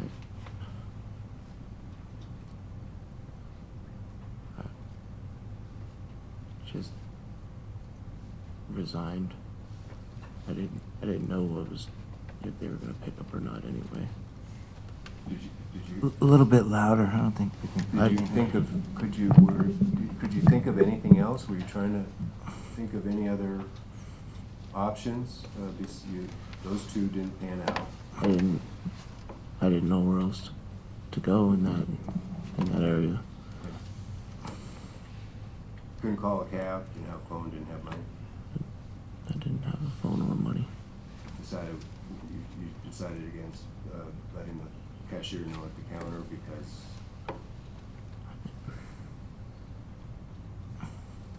in any event, this special ops guy. So you said resigned. Those two, call it attempts. What do you mean that at that point you were resigned? To just continue on with whatever they wanted to, or Eric and not Dominic wanted to do. So you guys drove off, right, with Bronco, and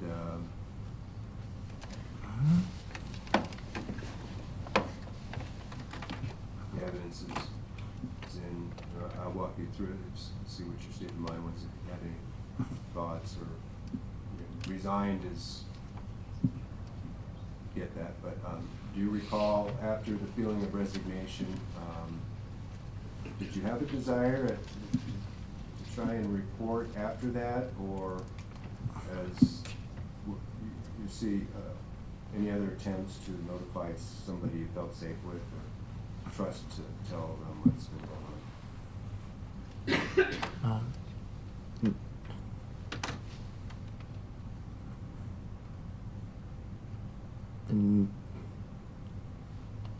No, I did not. I did not want to do that. So when you use the word resign, Um, can you define what you meant by that? so I was still drunk, and at the time it seemed plausible to me that I could maybe get away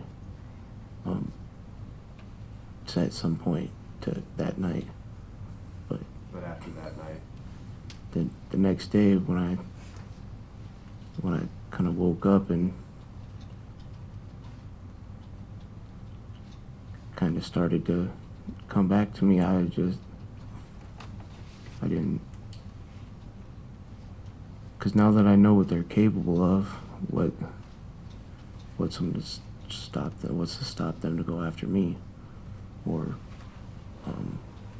Alyssa, or they know where my dad lives. Austin's met my mom before. did you ever stop having, would you call that fear or scared? How would you call it? Not really. What would you call that feeling then?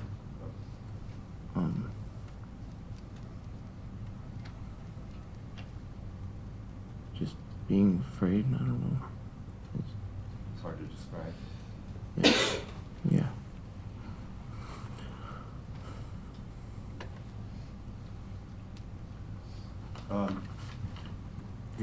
Is that a good place to break? Maybe so.